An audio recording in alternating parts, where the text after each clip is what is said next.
I like the introductions اللي بنبلشهم for the days. To have a nice introduction for the first day and a nice introduction for the second day. Delving through advanced stuff. And you always make it different. You know, so how many times now I've seen this course, but you always, very good to make it different each time. رهيب رزان. I know. شوفوا أنا my type is I don't like to repeat the same thing twice. يعني it always is, I always unconsciously find a new angle to tackle things with. Mm-hmm. Yeah. People need to catch up with you, I think. You can see Razan how many details are coming on the way. Yeah. يعني بس دعواتكم بدي لأنه because there is a lot of work. It is a lot of work. يلا we all with you إن شاء الله supporting. إن شاء الله قدها. إن شاء الله بإذن. All right, guys. So now we've reached this chapter, overcoming resistance. Okay, and this is a funny story actually, and I still remember the session very well. Sometimes we're faced up with a client who is smart, and sometimes, as in this case, this client was referred to me. It wasn't a patient who knew me previously, so this patient was referred to me by someone. So he did not know anything about me, and naturally, he did have a lot of resistance, and it was kind of like a test.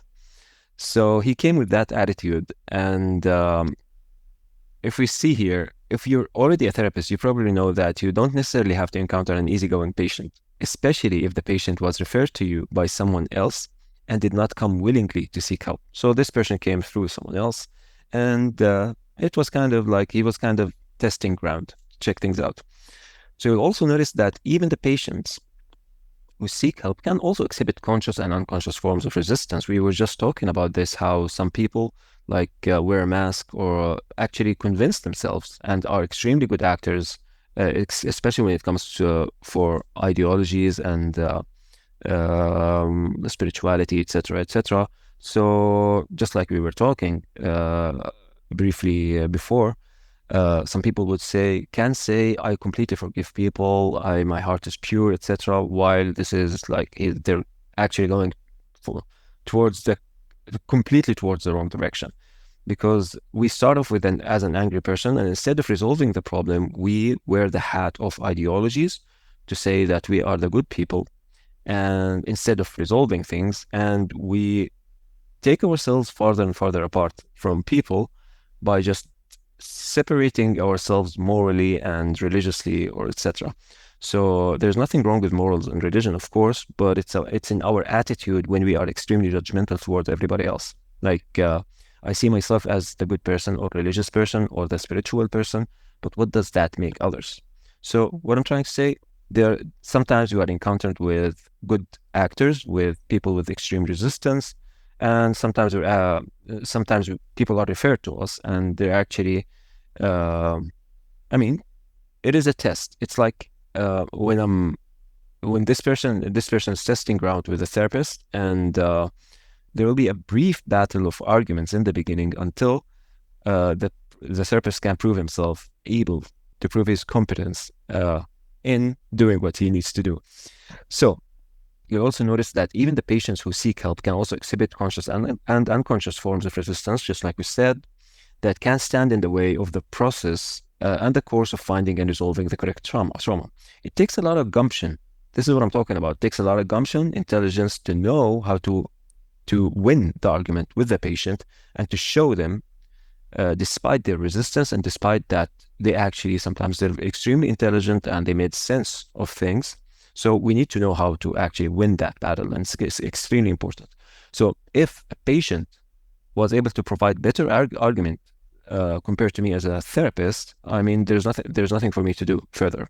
I have to be able to win that battle in the beginning of the session, and during actually the session when we are presenting, when we are working on specific traumas. So when it comes to resistance, you'll generally experience two types of patients: those who come willingly to the session seeking help and find it hard to confess or reveal their true feelings, and hence seem to offer counter arguments and intelligent ways to respond to the therapist's attempts to penetrate the problem, just like I said right now. And those referred to the therapist by others, who do not know anything about the therapist and are just coming to test grounds.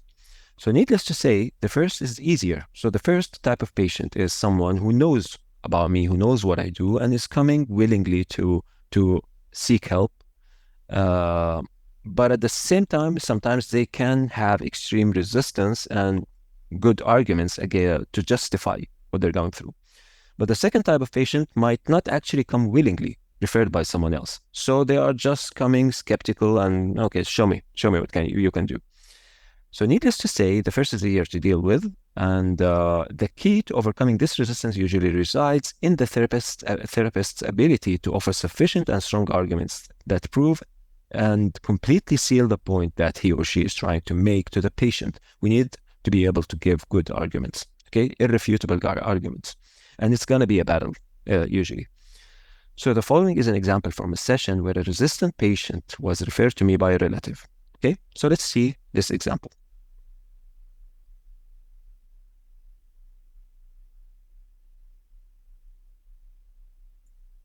Okay, this patient was going through a deep state of depression due to repetitive failures that occurred to him during the past years. So he went through a lot of failures, financially speaking, and he was extremely depressed. He was very successful in business and experienced severe setbacks and couldn't get over the agonies of failing. During the first half of the session, a fascinating conversation took place before we explored his trauma. So we began the session, we started talking, I asked him about his problem, and he started explaining, and a very interesting conversation took place. And the conversation was, so the guy failed, he experienced setbacks, and he was extremely depressed for it. I began by telling him, okay, you know that many of the greatest men in history experienced setbacks and even experienced bankruptcy multiple times before they went on to succeed again. You already have the experience. So yeah, you're not the only person who experienced setbacks. A lot of people, a lot of extremely successful people went through that, and they, succeeded again. So why don't you already have the experience, so why don't you just utilize your experience and work your way back up gradually? So the guy was extremely depressed, and he was a little angered, not at me, but generally speaking, he was like, because I'm a complete failure. I am a complete failure. That's simply the problem. I fail at everything I do. So he was trying and attempting, and he kept failing, and he was extremely angry for that. He was extremely depressed. He was challenged financially, and apparently attempted to invest several times during the past couple of years, and ended up losing what was left. So he tried to invest again, he tried to do things, and basically kept ruining things for himself. So, of course, I had to sympathize with him. So I told him, I know that you're at a low point now, but what prevents you from finding a suitable job? Really, really. I mean, he was broke, completely broke, and I'm like, okay, how can you, why don't you just find a suitable job, okay, to get a salary temporarily until you just rebuild your wealth, because you do have the experience, you know how to do it. So what prevents you from finding a suitable job to have a stable source of income until you reestablish your own business? You already have the experience, etc. So he's told me, I can't go back to being an employee. So he had some pride, and he's like, I can't go back to being an employee after all that happened. He had a lot of money and status, etc. So how can I go back and be an employee? I can't just do it. Of course, he cannot just stay at home and not do anything. So this was the scenario. He was functioning from the mindset that I will either be as rich as I was before, or I can't just, he was refusing to start from scratch again. So I asked him, so why not? At least for a short while until you get back on track. I mean, you have expenses. Obviously you cannot keep doing this. So you need a stable source of income. And he refused. He was like, I just can't put myself in that place. Impossible. Damn, I can't. Just don't talk about it.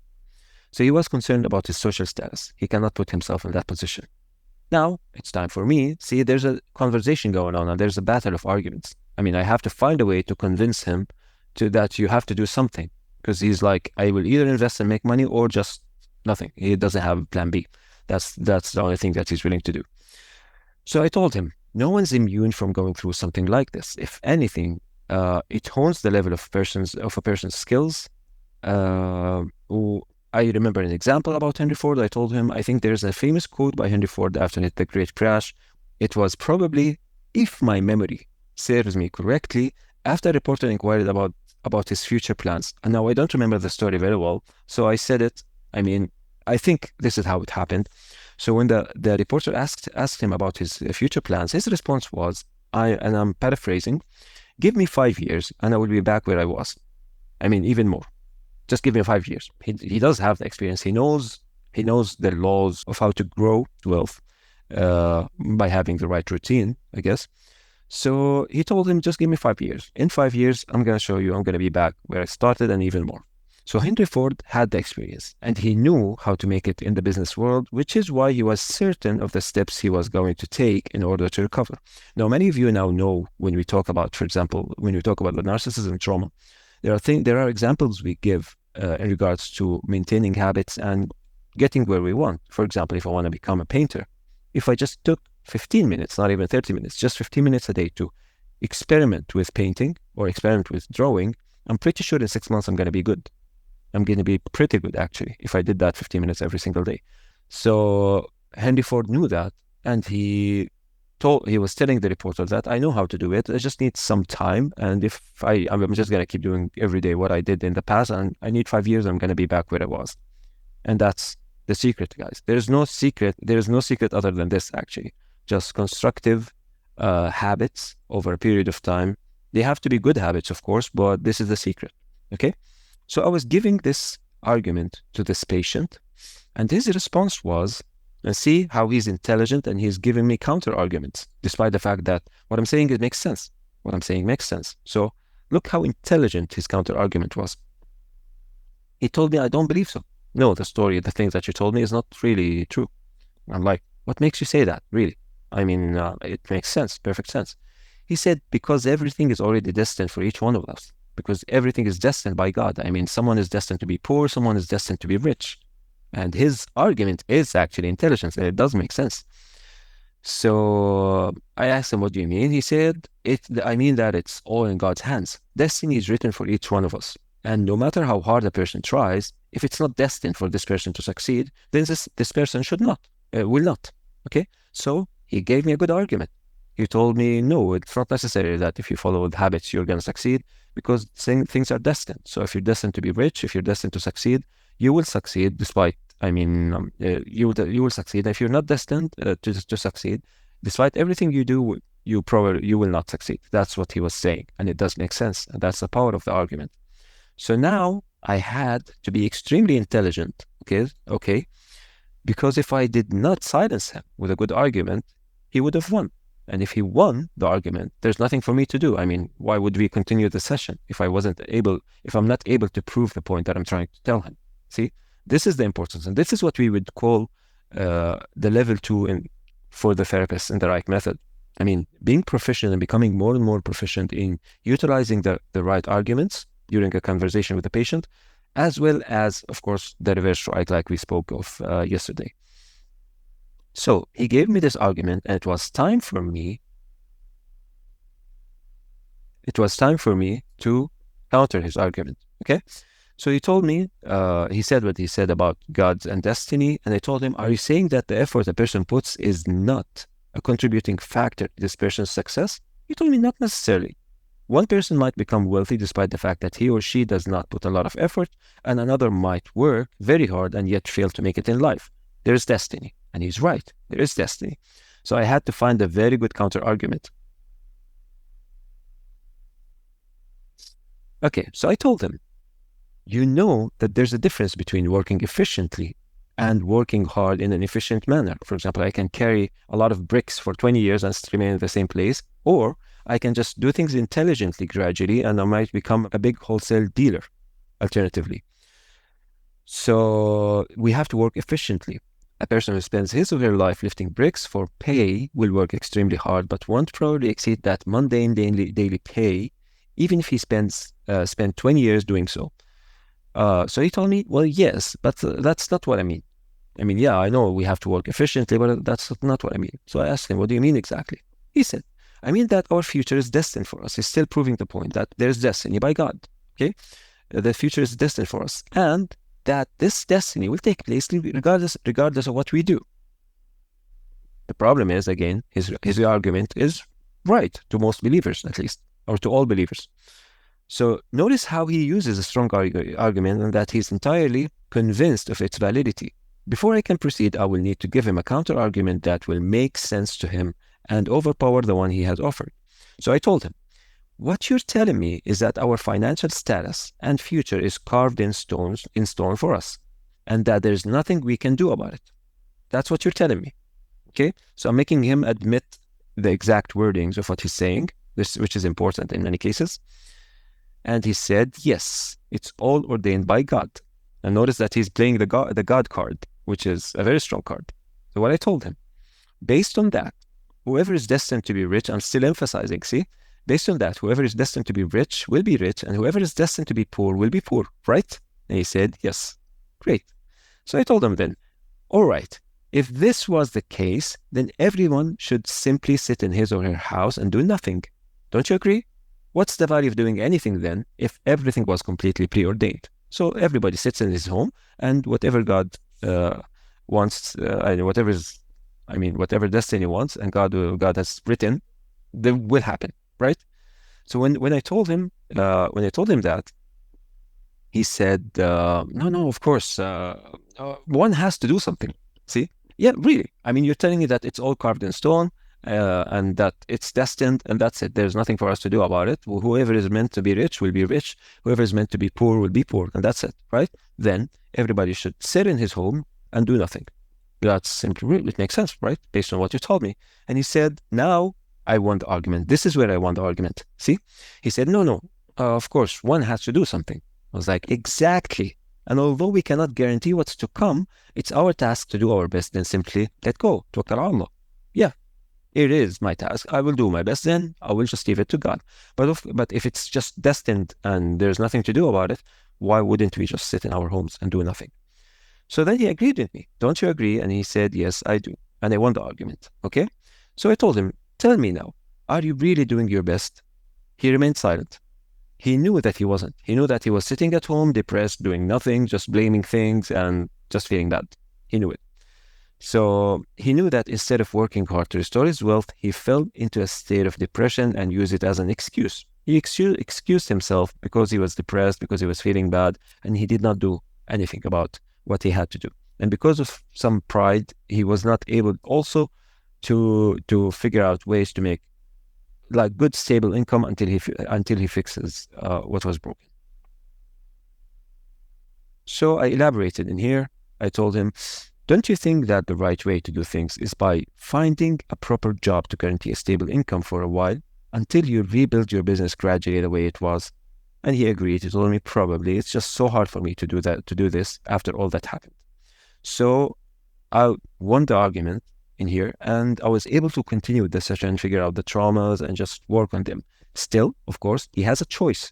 He will either go and start working, or maybe he would just find more excuses to remain in his comfort zone and not do anything about it. So we proceeded with the session normally. So in order to overcome his resistance, my task, as you've seen, was to set up arguments that were good enough before I was able to continue to navigate into his different traumas. If I did not win the argument, he wouldn't have respected me, and we wouldn't have been able to continue with the session. I mean, I can't prove my point, so what's the value of continuing with the session?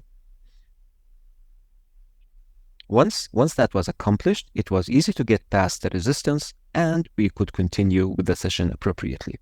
And this is extremely important. It's a skill that the therapist will develop through practice and through exposure to a lot of sessions and examples and different scenarios. And we need to be quick in figuring out good arguments as we speak to patients. This is, and usually this is a very vital stage during the sessions.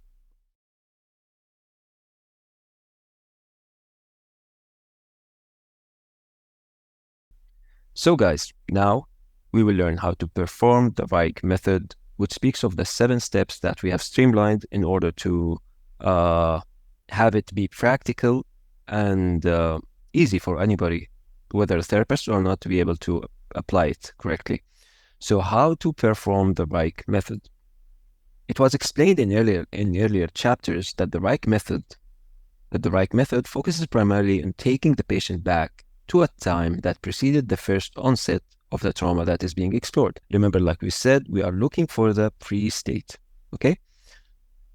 So, which is why we establish a timeline. We utilize a blind procedure to go to the first incident and we get a confirmation from the patient that this is actually and indeed the first incident, which means, and this is what we care about, which means that briefly before, even seconds before, even 10 seconds before, this feeling was not present.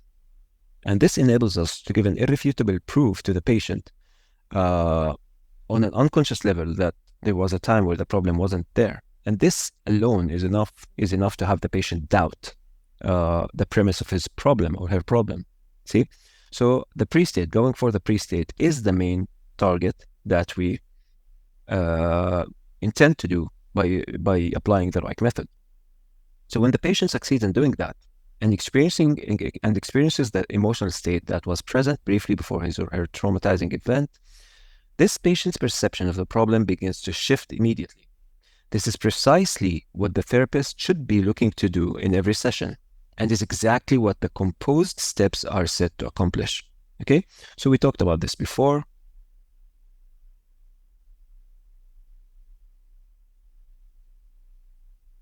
To begin with the session, the therapist will, of course, need to ask the patient to describe. Of course, now we're talking about the 7 steps, okay?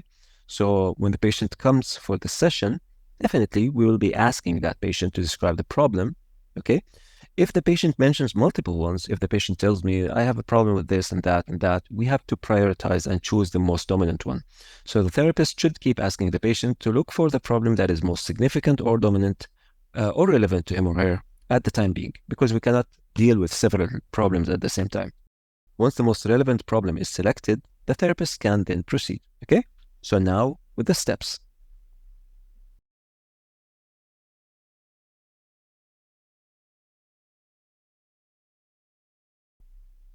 Step 1, start with a recent incident. So let's say a patient came to me and told me that I have a problem with X or Y. I would definitely begin by asking the patient, okay, when was the last time that you experienced this? Because I do need to summon the emotional state, and I do need to begin drawing a timeline through which I will work. So asking for the recent incident or the most recent incident is usually what we start with, remember. Now, these are the 7 steps that make the method practical. But with experience, sometimes we might change the way we access the pre-state. Sometimes we only do it by providing specific logical arguments. So there are different ways to doing this. But this is a very practical way that has been time-tested. So step 1, start with a recent incident. At the beginning of the session, the therapist will talk briefly to the patient for a basic understanding of the problem, of course, and then ask the patient about a recent incident during which the problem was experienced. Once that's identified, the therapist will ask the patient to relive that incident as if it's happening right now. Remember, we want to summon the emotional state, because without having that emotions present, we will not be able to track it backwards and go for the first time it was experienced. So we do need to determine the dominant emotion. Sometimes it's easy and sometimes it's confusing. Remember the case with testing the opposite that we spoke of? Sometimes the emotion is not clear. Sometimes it's very clear, like in fear of the dark. That's a clear emotion. But sometimes we're not actually certain, as in that case where he was intimidated or afraid to tell his manager, not because he's afraid of his manager, the case with testing the opposite, but because he did not want his manager to change his view of him in regards to being materialistic, etc. So, Hadish, excuse me here, because even when I read that in the book and when I started practicing it, I was facing a little bit confusion. Do you want to only determine the emotions, or do you want the client to live the emotions? Because for some of them, I can pinpoint the emotions easily, but they don't live it because they are disconnected. No, definitely live the emotion. Experience the emotion. To experience. Yeah. which is why we test the opposite, for example, because we want the person to close his eyes or her eyes and just, we need to see the facial gestures. We need to see that person experiencing that emotion. One of the cases that I worked with, no matter what I was doing, triggering, living the emotions, imagining the scene, she was totally calm. I couldn't trigger the emotions. I can't pinpoint them. She wasn't able to summon the emotion. Can you tell us what the problem was about? Can you tell us what the problem was? Sexual harassment. Okay. Yeah, definitely that's a tricky one. There is a case in the book. I don't know if you've read it. I've read everything about sexual harassment because these couple of cases were so complicated for me. I couldn't reach 100% to the relief. We will get to that case later when we explore the cases in the book. But you will be surprised, Osama. Sexual harassment, if it wasn't someone like a close person, like someone from the direct family, is actually easy to handle. Very easy to handle. Maybe 10 minutes would do it. Yeah, the most easy trauma. The most easy trauma. If it wasn't from the family, do you mean when it is a relative or something to, because it was about a relative and it was recurring during her life with different people?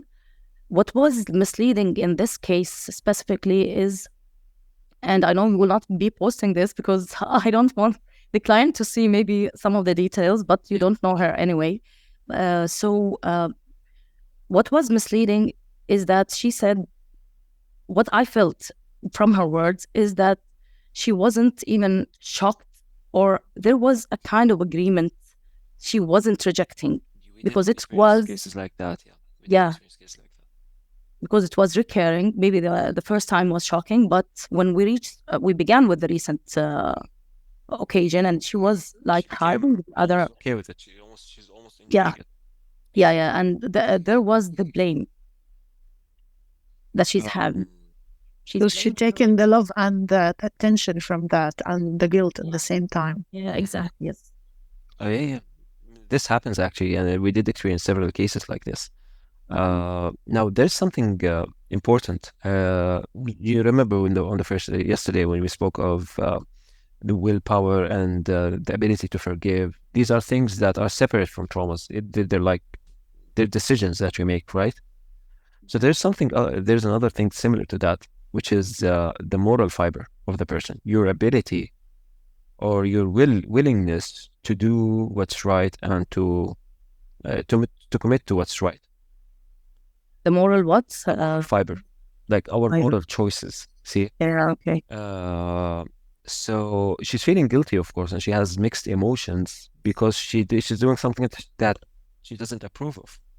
Yeah, it was the most intense because it was recurrent with the same person. She's not rejecting that, but it happened many times in her life with different people. That's why it became like familiar. So she didn't pronounce the word. She said it was familiar, and from there we detected the other cases because she was even hiding the other cases, and she's saying I was only there and it was recurrent. I don't know what happened, but it was obvious that there was other occasions. Yeah. And when we detected, they appeared. But as I told you, she was not rejecting it, and there was the big guilt or shame. The emotion exactly was the shame. She was ashamed from herself, but no facial expressions, nothing. She was 100% okay. Okay, that's great. I'm gonna answer this with a case. Okay. Okay. I did have a guy, patient, okay, who had a situation where he would cheat on his wife, and he would do it again, and he is feeling guilty. And he came for the session. He had other problems, and we were working on them, specifically problems with him and his wife. And we were working on the traumas, and we doing well. Okay. Towards the end of the session, it's like I mean, he almost got divorced because of what he's doing. Okay, and he had traumas, and we worked on them, and we got to a point where, towards the end, he was like, almost as if he's trying to seek approval from me to do it again. Oh, see, yeah. He's like, so what if I, okay? Yeah. I immediately interrupted him. I'm like, you cannot do that. You cannot do that. Yes. That was the answer. You cannot. There are things there are boundaries in life. I cannot just like this car and take it. There are boundaries, and that's the ethical and moral fiber. I mean, if you do something wrong, of course there are consequences. This is not a trauma. You have to be responsible for what you do. You have to do the right thing to the best of your extent, of course. But you cannot do that. You cannot just go and cheat again. You cannot ask for permission to do that. See, no matter how I mean, how I wouldn't say how good it makes you feel, but no matter how you would justify it. See, Okay, but so there's in no this case, justification. he's an adult, but for her, that incident happened back when she was 11 years old. Yeah. So she didn't have the choice, but she's blaming herself as an adult because it was recurring with her agreements, maybe. Yes, exactly. So it was traumatizing in the beginning, but apparently she did cross the boundaries of her moral fibers. Yeah. That's what happened. So you're dealing with two things in here. You are dealing with a trauma, which we can definitely work with, and usually it's easy. Sexual harassment usually is easy. It's an easy trauma to work with. Like we said, except for the case when it's a close member in the family, which causes them to lose trust in that safe place. Uh-huh. Okay, that's a different case. But you're dealing with the other aspect as well. A person who's willing to do something that they don't think is right, and there's no session for that. There's just one answer. You cannot do that. Uh-huh. If you want to do it, you will live with the consequences, but it's wrong. It's wrong. A thief cannot come and ask for a justification to do something, to steal, right? So going back to this step one, how can we trigger the emotions here? Beautiful, dear. So maybe it's probably, and I think the older therapists who are with us right now agree with me, maybe she's not feeling anything because she's actually enjoying it. She's not traumatized. No, she mentioned this is the worst incident of all because it was recurrent. But the one that was recent. That happened when she was 11 years old. Yeah. Okay. She stopped that. After that, she was opposed to one sexual harassment and she rejected. She was happy that she did that at one point in her life, but it was recurring in her life, and it is logical how it recurred in her life because it is a trauma. Yeah, definitely. It's a trauma. What I meant to say is she's not feeling it, not because it's not traumatizing at the first time. It's because she's doing it later and she's without rejection. Exactly. Because she's crossing her moral boundary, which is why she probably is talking to you and not being able exactly to summon the right emotions. She was hiding, yes. Yeah, because she's doing it, see? Because she's doing it and she's probably enjoying it. That's a moral boundary, okay? But in regards to the trauma, it's extremely normal if you go to that first incident when she was 11 years old and you ask her to look at the person's face and just go gradually with the timeline, okay? So what's happening? What time? He's in front of you. Look at his face. What's happening? If you go gradually with the timeline, I mean, it's just extremely normal for her to burst and to start expressing her emotions, maybe cry. This is what should happen if she tries to recall the very first incident step by step. So did you do that with her? I did. Change in scenario. I tried to go into the details because I feel like guilty if I go with the details.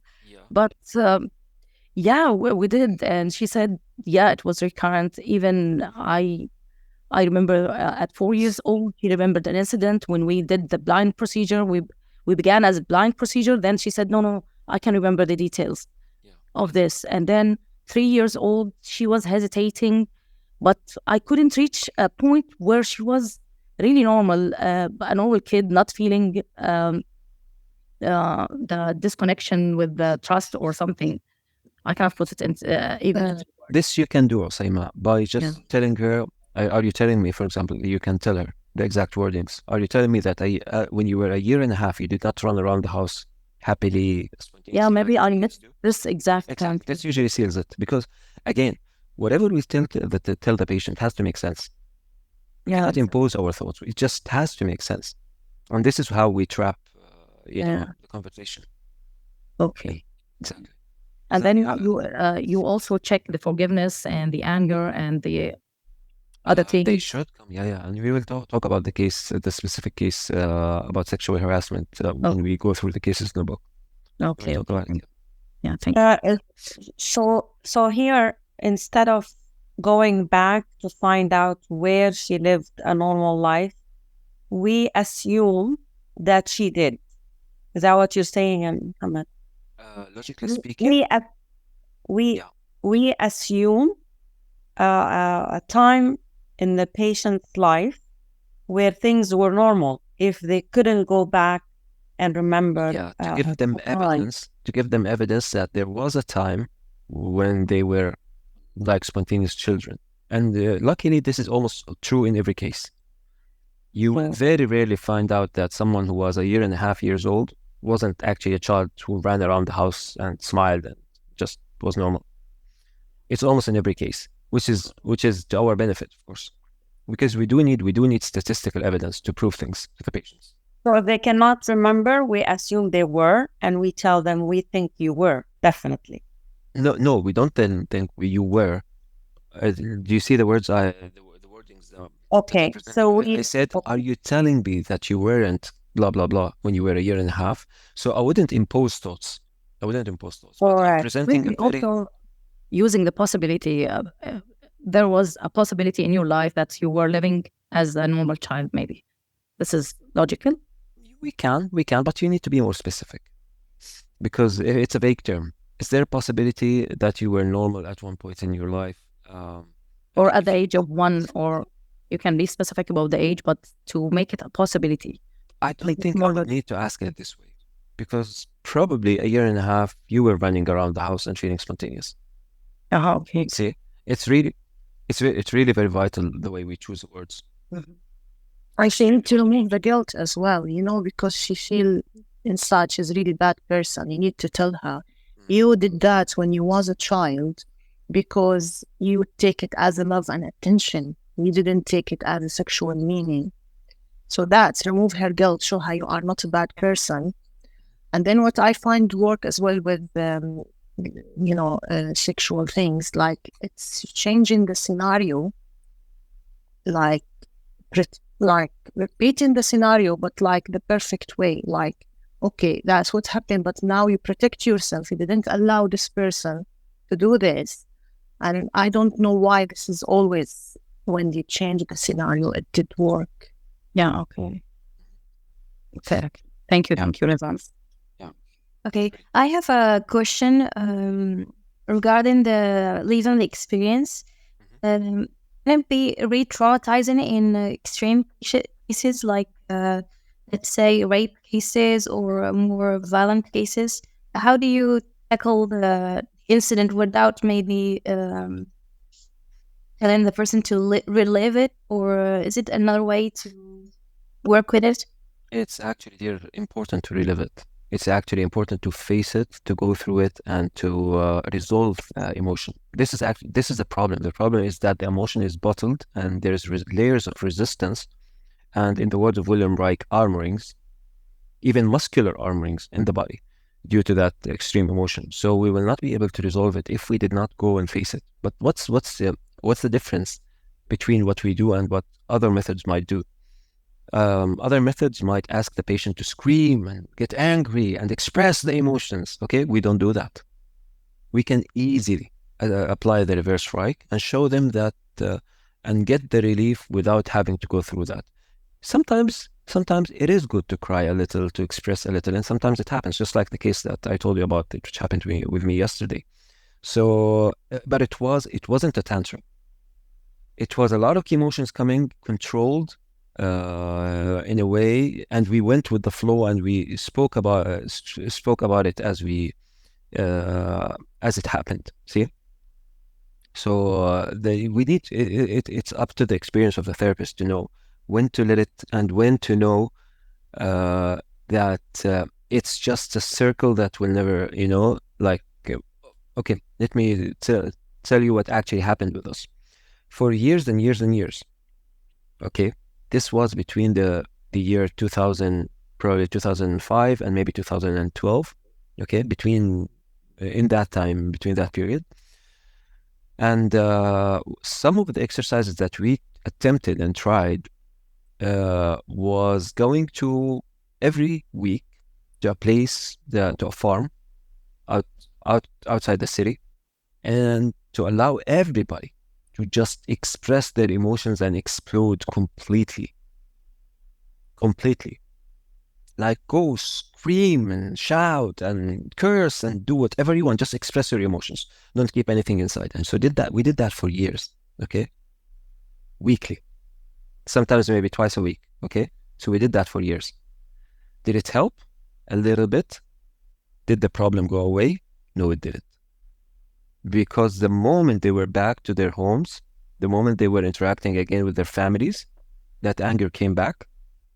And sometimes they even burst in an unsuitable way because they took the permission to start expressing their anger. And it came sometimes in many scenarios. It came in the wrong way. So expressing emotions is important. The emotions is important, but at the same time, resolving the traumas is what we want. Okay, but at the same time, anger is a choice. You see, is a choice. Forgiving is a choice. So I can keep expressing this anger forever until I decide to forgive. Till I decide to say it's okay. I completely forgive. Where's the problem in that? The problem is that forgiving is a very tough thing to do. The word forgive is very hard on the mind. We really cannot digest that word easily because it entails with it that the person who did the harm to us is not going to be punished. That's true. That's why it's very hard to. We don't even in the ReiK method, we don't use the word forgive. We utilize the words. Can you look at that person and have your heart be pure despite everything? Because you do believe, because God made you go through this experience for a reason. Let God do the work in terms of karma, okay? But if you look at that person, is there a single possibility to be able to look at that person and have your heart be completely pure towards him or her, okay? These are the words we utilize. We do not use the word forgive. And when we do that, we start asking the statistical question, the reverse ReiK question, until we get a confirmation. At the moment this person tells us, yes, there has to be a possibility for me to look with a completely pure heart, which means if I saw that person, I'll be comfortable. So my heart is pure despite everything, even if he did not change. So this is how we phrase it. And we discover every single time that the moment we give a confirmation, we feel actually better. We feel relieved, okay? But what's left is to practice it. Because when we go and we are exposed to people, sometimes the anger comes back, especially that most people who have these problems do not actually have a lot of social skills, which is why they bottle their emotions. So it's very normal for them for the emotions to return, which is why they have to keep practicing it and practicing it and practicing it so that in few months, okay, it becomes part of them. They become like an extroverted person. They easygoing. You just don't hold a grudge. They don't hold it in their hearts. They don't bottle emotions. They know how to handle things. They know how to be strong and respectful at the same time. It takes a little while to develop these social skills. You see, that's the difference. So The thing, Muhammad, with forgiveness is it's always in my mind. For example, if I forgive that person, that means they're going to get away with what they have done to me. truth is they wouldn't. See, I'm giving you now an argument. Truth is they wouldn't. Karma will come back. Every person, no matter how nice you were, if you did something wrong, it's going to come back to you. So, which is why if someone did something wrong, he's gonna or she's gonna see it in a way or another. But it's not my task to feel angry. It's my task to have my heart be pure and be a strong person and let just things take place. But if I was... Sorry, go ahead. Yeah, say it here. So you're saying karma comes back. Karma will catch up with them. And I agree with you. But at the same time, Muhammad, I don't feel like I got justice. Like, what would you do in that situation? What was the counter argument? You have to trust in God. You have to trust in God. No, this is another thing. I know some people would say I'm not a believer, right? But it's really hard when you don't have when you don't function from that perspective. But you can say it actually. It's we get patients sometimes who are not believers, and we do tell them that there is balance in nature, and the world, the universe would not actually function if there was not balance. And somehow we would convince them that karma does exist and that things will come back to that person, but it's not my task to be angry. So here I have one last question. I don't want to extend my questions more, but when you said about the karma, in this case, that she told me that some of them died and she's feeling that revenge. Do you resist these emotions, or do you say this is the karma and this is the justice of Allah maybe, and it will happen, and that's a proof that it is happening, so you just have to clear your heart?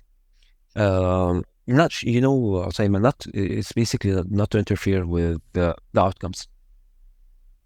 Really, my task is to have my heart be pure despite everything and be a strong person. That's very important as well, because a lot of people think that if my heart is pure, if I forgive all the time, I'm gonna allow other people to hurt me. I will allow other people to hurt me, and no, of course not. I have to be a strong person, a respectful person, okay? And then, which means nobody will be able to hurt me. Okay, I did have experiences in the past, but for in the future, I will never allow anybody to hurt me or do something bad to me. Okay, but at the same time, my heart is pure, despite everything, because God made me go through that experience for a reason. So when I look at that person, I'm not saying forgive. I'm saying my emotions are neutral, which means if I was sitting with that person, I'm relaxed. Really, I'm relaxed. I'm just comfortable. And even the people who do something wrong, they will learn eventually. Maybe they will learn today, tomorrow, maybe next life. I don't know. But they will learn eventually, because we are all children of the light. And we will one day realize the problem and fix it, and let's say clear our karmic debt. Whether it's now or later, I don't know. But it's the same case for all of us. So I'm presenting this from a believer perspective, okay? But sometimes we have to present it to people who do not believe, and it's their right, who are not believers. We have to choose the words correctly to convince them, because it has to make sense, and it can be done easily. So here are some of the logical things that I shared with her, is that each one of us has the bright side and the dark side. No one is 100% bright and having an angelic maybe behavior. But it's a matter of time when your darkness maybe will appear, and it is because of some struggles you lived in the past. So no one is perfect. We make mistakes, and just to let it go. But what I felt after the session, she reported, because we began with physical, I work with physical issues, and we ended up with this. But she reported improvement in the physical issues. But I'm wondering, in such cases, since I know that I didn't do it perfectly, what to do the next session? Do you revisit the incidents? Great. Or, okay, in many cases, in most of the cases, okay, so you were trying to justify why that person did something wrong, right? Not justify, it's like, to show how things go. I mean, for humans. That sometimes this happens, but yes.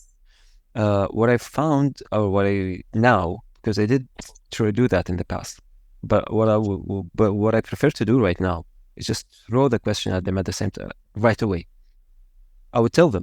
The question story, I didn't. The reverse right question. Okay, I would just throw. Okay, so I would tell them. They would explain that this and that, this and that, this and that happened to me, and I would say, okay, I'm not gonna justify.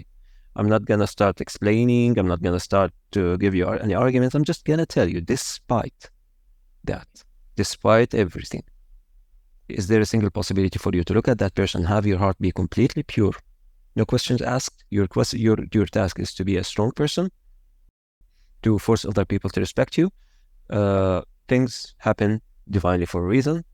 Your task, no questions asked, despite what happens, is there a single possibility for you to look at that person, even if he or she did not change, okay, and have your heart be pure towards them? I would just throw the question. And of course, they're going to be resistant.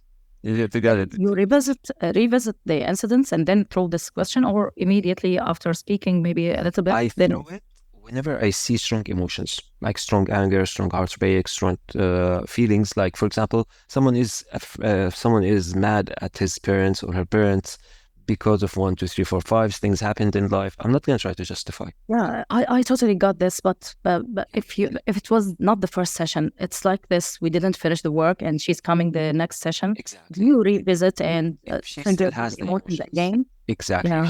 If she still has the emotions, that's as simple as that. You can tell her, okay, despite these feelings, despite what happened, despite the fact that they may not change, despite the fact that they may not be punished. See, even Yeah. I would just go to the extreme. Is there a single possibility for you to look at them and have your heart be completely pure? Completely pure. Okay? Just let go of things. Let God handle it. Okay? And there Is the there a shift single will happen. You will Yeah, but of course immediately usually- notice the relaxation. Exactly. Oh my God. but usually asking the question for the first time this way would not yield the result. Yeah, after repeating it, I because have to repeat it several times, and I will give you the second form of the question that we do, because it's important. So this is like an introduction to the steps. That's fine.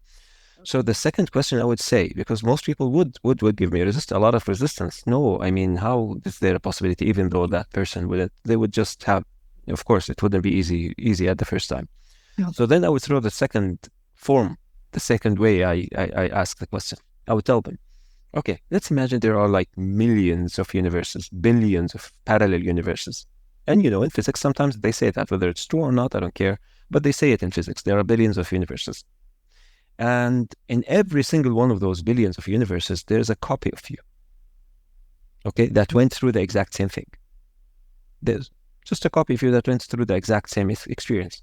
Is there a single possibility that there's just one copy between those billions of copies who has attained enough maturity to say, I went through this experience for a reason. God made me go through it for a reason. Okay, yeah, I will always be a strong person and always act correctly. Nobody will be able to hurt me from this moment on. But if I look at that person, despite everything, even if they do not change, there's a possibility, of course, for one copy of me in one of the universes to look at that person, have her or his heart be completely pure, despite everything, even if he does not change. Okay. Now, what I would say, like, let all the other copies say, no, there's no way I would forgive. But is there a possibility there's just one copy in one of these universes who has attained this level of maturity? And almost in every single case, you can sense it, Usaima. Yeah, I can feel sense it. it. There's no way for the patient to say, no, it wouldn't. Every patient will say, yeah, there has to be one copy, right? Okay, yeah. What they do not know is that we trick them. Because the moment they say, yes, there is one copy, the moment they say it, okay, if you just ask them, tell them, okay, imagine the person in front of you right now and just tell me what you feel. And they will laugh and they will tell you, actually, I feel different. It's almost in every single case. What we did is trick the unconscious mind. So you let them imagine all the people that did that to them, or just the most triggering incident, like in her case, the recent. You have to be specific, yeah, because if you work in general, you will not be able to specify. It would be hard to resolve anything if you do not specify a specific problem. But then you can check with the other incidents. Of course. Maybe after the relaxation, do you feel like? Yeah. And in this specific case, remember that she was hurt in the beginning, but she crossed her moral boundary afterwards. Okay, so it's a mixed feeling. It's a mixed problem. Yeah. Thank you. That's brilliant. Yeah. 100% logically. See, they cannot say no, but what they don't know is that if at the moment they say yes, they're tricked. They will relax. No, Yes. Yeah, exactly. Figured. في نقطة أستاذ محمد إذا فيني أعلق عليها. أستاذ هلا بالنسبة كمان للأشخاص اللي حكيت عنهم إنه ما بيآمنوا بالأشياء هاي وكذا، في أشخاص فعلا هيك قريبين مني، يمكن حتى أنا كنت من الأشخاص هذول، بس بعدين بفضلك يعني تغيرت الأمور كلها. فالمهم لما هذول الأشخاص يعني مرة هيك حاولت من هيك أشخاص، بصراحة لقيت نقطة إني يمكن أدخل من خلالها هي إن يكون يعني بمعنى إنه يكون براغماتيك لهم، يعني لمصلحتك من نهاية الشغلة. أنت ليش بدك تتمسك بشعور معين اللي هو هذا الشخص اللي أذاه، خلينا نفترض ينباع بالعذاب، يعني من الآخر هيك يعني ينباع بالعذاب يستفيد.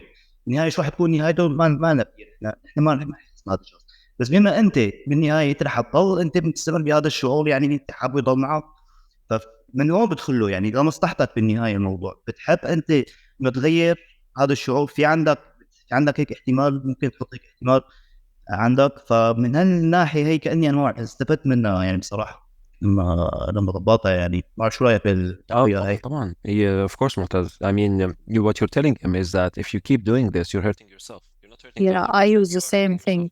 That's I use yeah, it that's as a well. good argument. That's a good argument. But it's a good argument, but it wouldn't necessarily cause this person to clear his heart against what's happening. And that's what we want. We want this person to really clear his heart.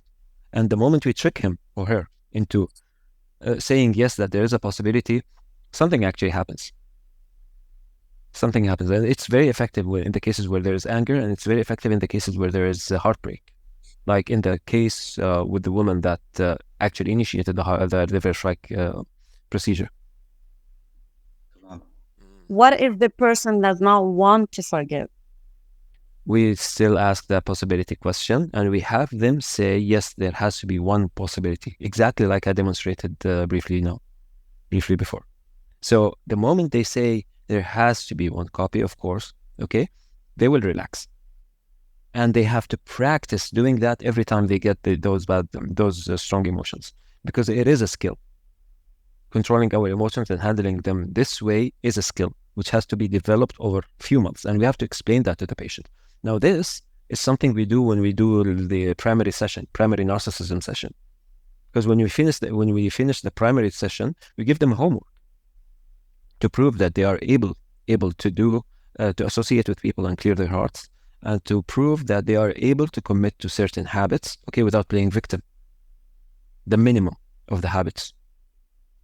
So, Muhammad, when you spoke about the moral boundaries, this is another aspect of the trauma. So she may have this relaxation, instant relaxation, improve a little bit, but there is more work to be done on the crossing the boundaries, the moral boundaries, that's feelings. There has to be some discipline. There has to be discipline. It is a choice, after all. If she wants to keep crossing her moral boundary, it's her choice. But you have to give her the straightforward code that things cannot be crossed. I mean, you cannot do that. I mean, you have the choice to do so, but you cannot do that. Yeah. Just like the person who told me that he was like, if I feel like cheating on my wife, I'm like, no, you cannot do that. No, she didn't show something like this because I told you it was in her past, and she think that, she put a boundary then after that. Yeah. So do you check, or you just leave it since now she's an adult and she... It depends. Yeah, it depends on what bothers her right now. Okay. I mean, if it's not something that's bothering her, if it's in the past and I mean it's over, maybe it's not in her best interest to talk about it. It depends. So, in the follow-up, you usually check what is still stuck there. You can check what happened based on the previous session, and you can check what's bothering you right now, or what's left, or is there anything bothering you? And based on that, you can continue with the session. Yeah. Perfect. As a therapist, we do not impose our belief. We do not impose our thoughts. We have to go in the line of what the patient wants, and of course their belief system, etc. We have to respect that. Of course. Yeah, of course. Yes. Thank you. Yeah. Right, guys, we finished another hour. So how about we take only 5 minutes? Okay. And afterwards, we will just strictly go with the book to finish the steps, because we do need to finish the steps today, so that tomorrow we can go with few cases and give a brief explanation of the reverse ReiK and the narcissism trauma. Okay. Yeah. Thank you. So we'll take 5 minutes. And we'll continue afterwards with the steps. So let's continue. And step 1, start with the recent incident. Okay. So like we said, in order to summon the emotion, we had a very interesting discussion just now. And in order to summon the emotion, one of the best ways is to ask the patient to tell us about the most recent incident where that problem was experienced. And by asking that patient to relive the experience, we will be summoning the emotion. Sometimes we would ask them to close their eyes, to just imagine being there. We would ask them for details about the place, the people around them, and we will really meticulously notice the gestures on their faces, just to make sure that they are actually summoning the exact emotion that we want to work with. So once that's identified, the therapist will ask the patient to relive the incident as if it's happening right now, making sure this patient can summon and experience the same feelings that were present during the event. Having those feelings present at the session is crucial. We cannot work if the patient is not actually feeling the emotions that we want to work with, because it's going to be extremely vague. It has to be a point of interest at this very moment. It has to be summoned.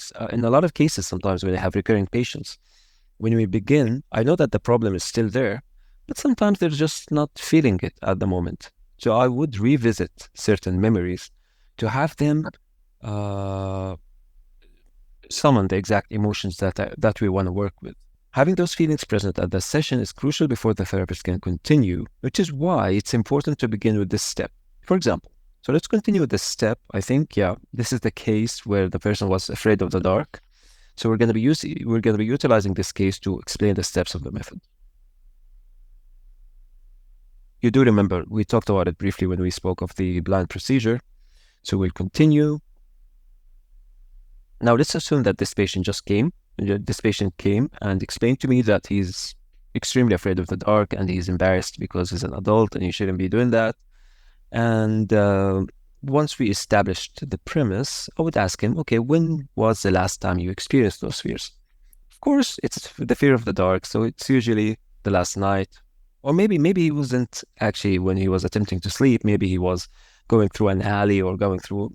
It's not my task to determine. He will tell me the most recent time he felt those fears and which was significant to him. So the patient told me 2 days ago when I was attempting to sleep, I was alone and it was completely dark. I usually sleep with the lights on when I'm alone, but the lights happened to be off that day. So I asked him, how did you feel? He said, I was afraid. I can't help but picture bad things. So it's a typical case where someone is trying to sleep, he keeps the lights on, and if he turns the lights off, he can't help but experience, imagine things coming at him, scary things, etc. So it's a very classic case. So I told him, I want you to go back to that moment. It's a clear emotion, but still, why not? Let me ask him more and have him really experience, even in part, that kind of fear in front of me so we can work on it in a better way. So I told him, I want you to go back to the moment when you were in bed. It's completely dark. Imagine being there, look around and tell me what you feel.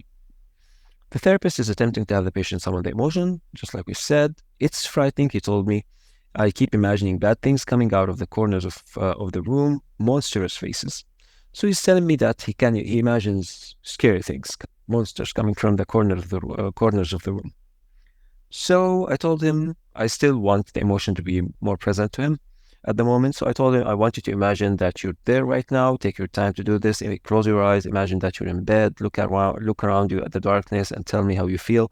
I'm looking at the gestures of his face as we talk. Have those feelings present in order to proceed. Imagine being in bed. It's completely dark and look around the room. Okay, so he took the time to do it. Like we said, we just want the emotions to be present. And then I told him, how do you feel? Can you say that you're able to summon the same feelings that are present when you're there? He said, yeah, I can say so. Yes, I think I do feel how it feels to be there in real time. So I do feel uncomfortable as I imagine myself in total darkness, and I can't help but imagine things coming out. So the sensations are there, which will enable us to proceed.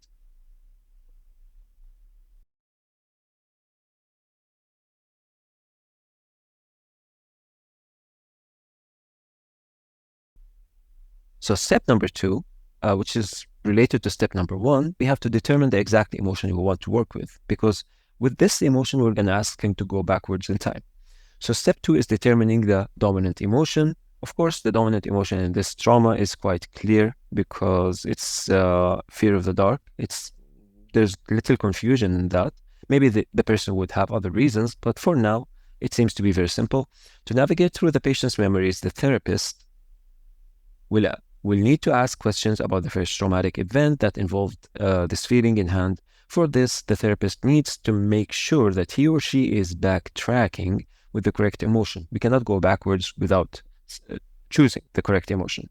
which can generally be as easy as asking a question like, how do you feel as you imagine yourself in that position? However, sometimes, as in the case that involved testing the opposite, the emotion was confusing. So, however, sometimes it can get trickier, and therapists can explore further to look for any words that can reveal the correct feelings during the conversation. So if there were numerous emotions involved, if the patient had different emotions that are involved, we must choose the most dominant one. So the therapist should keep exploring until a dominant emotion is determined, because we have to determine the exact emotion to go with. There are many cases where we start with something and then we notice something more dominant, and consequently we switch to that emotion and go backwards with it. It happens a lot. So don't you think that also a mix of emotions can be related to the same thing? Yes, different emotions, but we have to determine a dominant one. Okay. Yeah. So it's shame, guilt, or what is the most dominant in this? Yeah, because sometimes it starts off with fear, for example, fear with people. Okay. Yeah. And then, like, it happened with you once. It turned out to be distrust in people. Yeah, exactly. Yeah. So it's not that I'm afraid of people, it's that I do not trust people. So it would be more beneficial to go with that emotion. And if I may, sometimes there's an emotion that comes as a defense for another emotion. For example, maybe there's a state in sadness, and the emotion that we work with is anger that's more in front, hiding the sadness behind. 100%. So I'm trying to recall a case to tell you about. I think it was a case of someone who had like a very tensed vocal cords. He cannot speak freely when with people because he feels like something is like clenching his throat. So if I remember correctly, I did write this down in one of the self-ReiK sheets because I'm collecting examples for it. So I think what happened was we started off by looking for the source or the reason for this by testing the opposite, of course. So we would test the opposite and have that person speak freely. Oh yeah, now I remember. So it was a case of he felt that his throat is clenched, okay? But once we tested the opposite, what turned out to be is that it's not, the sensation is not dominant in here. It is dominant in his sinus. Do you know how it goes with religious people? Or like, not religious, I mean, it's not the fault of religion, but like deeply repressed people. They do tend to talk nasal. Like, you know how they go.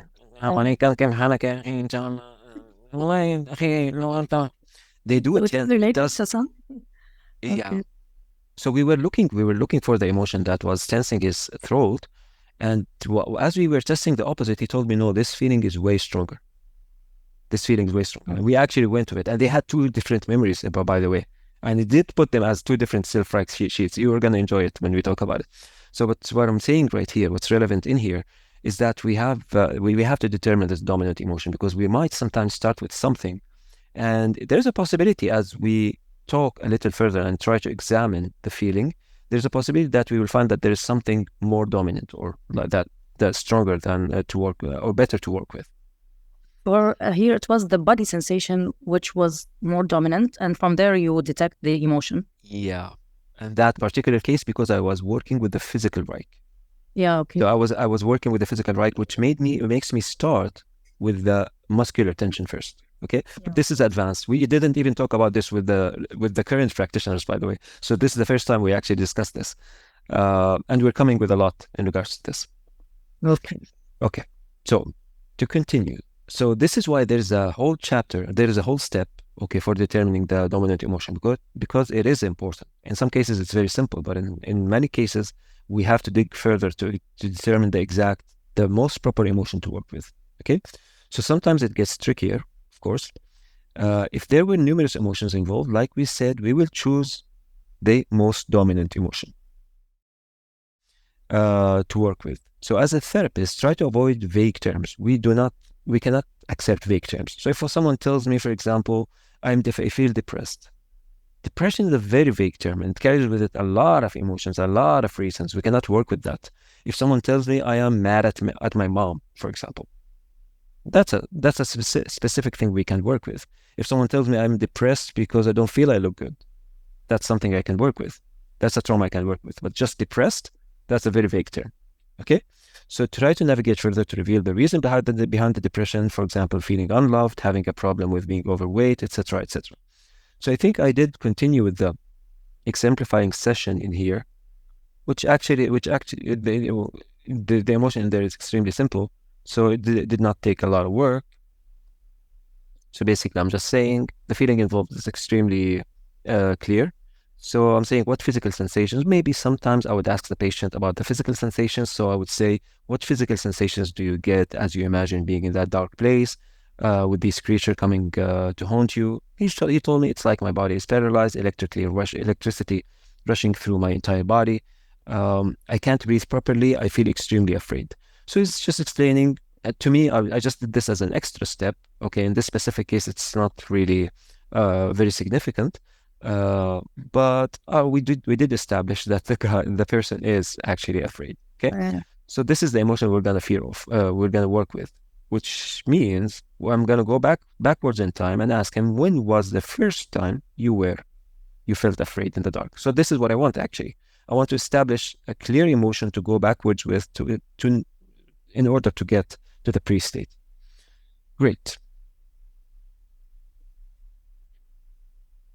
So because here I read something in the book that you choose something from his mid-age, let's say, or in the middle, then you go to the first state. Or do you just check the pre-state? Maybe it will not be the first state and then go further.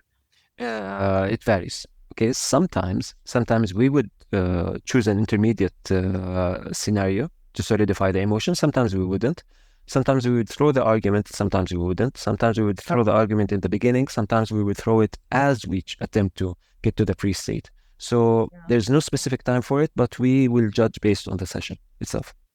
Yeah, okay. If you're sure that this is the emotion, then you just go to the pre-state, and if you're not, if I don't need, double check with other any further. Exactly. Okay. Based on the case. Sometimes he would tell me, yeah, the most recent incident was X and Y, this and that happened. I would feel that things are not still extremely clear. So I would tell him, give me another scenario where you experienced it and tell me what happened. So I would compare between them just to make sure that it's the exact same thing that we should be working with. Okay. Yeah. And it also helps actually later when we do the, we'll talk about it in the, I think it's the 6th step. We will navigate through the timeline. So we have the most recent incident, we have an incident in the middle, and we have the first incident, and we have the pre-state, right?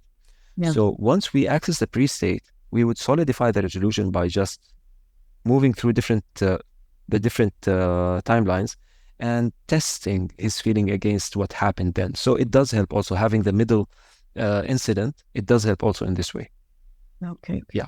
So if there were more than an incident in the middle, you just choose one, not necessarily all of them, and keep jumping to pre-state, intermediate, and the recent one. Absolutely. And if you felt that you need to choose another incident, really, why not? It depends on you. Yeah, it depends on you and on the session, the flow of the session.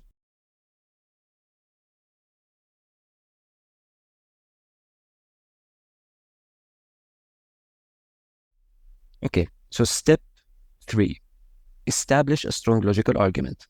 It doesn't, like we said, it doesn't necessarily have to be right now. So now we have a recent incident, and of course we have the first incident, okay? Right now we are at this point, and we have a middle incident. If we choose to go to one or to mention one. So as I go now, this patient explained the problem to me in the beginning of the session. Then he told me about a recent incident. Then maybe he's telling me about a middle incident. Okay, but I will be throwing logical arguments. I can throw it here. I can throw it here. I can throw it when we go to the first incident. I can throw it if we are trying to access the pre-state and the patient is resistant. I can throw a logical argument. So it doesn't have to necessarily be at this stage. It can go anytime, whenever is proper. But for the sake of practicality, we have it as step number 3, establish a good logical argument. And usually this is a good time to establish the argument. So before the therapist can proceed, it's usually essential to silence the mind and the unconscious resistance of the patient with a strong argument. Do you remember the case that I told you about that involved the resistant patient? If I wouldn't have been able to continue with the session if I did not silence his argument. I had to win, because otherwise nothing productive would have been attained. So establishing a good argument will not be enough to resolve the trauma. However, it will serve well to overcome any hindrances caused by false beliefs, as well as bring in a new foundation that will take place once the trauma is tackled successfully. So when we tackle the trauma by going to the pre-state, okay, immediately the logical arguments that we spoke of earlier, if they were good, they will be a great foundation for this patient to resort to. Yeah, usually they repeat it after that. Yeah, exactly. Yes. They repeat it as if it's their own thing. Usually, this is this is the case. Yeah. So we have to be very intelligent in the way we throw things. So the argument must undoubtedly be presented elegantly and should also make perfect sense to the patient. So to go with an example. So this patient, the same patient who's afraid of the dark, I'm telling him, you know that these monsters and creatures do not exist, right? Now, I know that this is not an argument. I know that it will never work. Because, I mean, someone is afraid of monsters, and I would tell them, why are you afraid of monsters? I mean, they do not exist. I know for a fact that it will not resolve this problem because the thing is unconscious. It's based on a trauma, it's unconscious. So he told me, yes, of course, I know that. Plus, you're not a kid anymore. I'm throwing just another thing in here. He laughed. So this is just an introduction to my argument. So I'm telling him, so why are you afraid of the dark then? I'm not really presenting an argument. I'm just making conversation to listen to what he's going to say, to figure out some slips of tongue of his, okay? To figure out the real reasons. So he told me it's scary when it's completely dark, I guess. I keep getting visuals of things coming out from the dark corners of the room. Plus, I believe that demons do exist. Now he threw in a very important word for me. I do believe that demons do exist and can haunt people. So this is very valid. And a lot of people are afraid of the dark because of this reason. So this is a sensitive topic because it involves religion, and you need to know the background of the person in order to know how to present your arguments correctly. So as it's tied to theological belief, the therapist has to be very intelligent in presenting his following argument. So the words that I chose as I spoke to this person were, I told him, but even if demons do exist, because in religion we do believe that they do exist, but even if they do exist, they aren't capable of hurting someone physically, as the nature of their existence is completely different and irrelevant to this physical world. So a lot of actually religious people talk about this and explain this, that whatever the things that we hear about demons haunting people and using their bodies, etc., is actually impossible because they do function in a different realm. It doesn't work this way. So this argument can work, and sometimes it doesn't.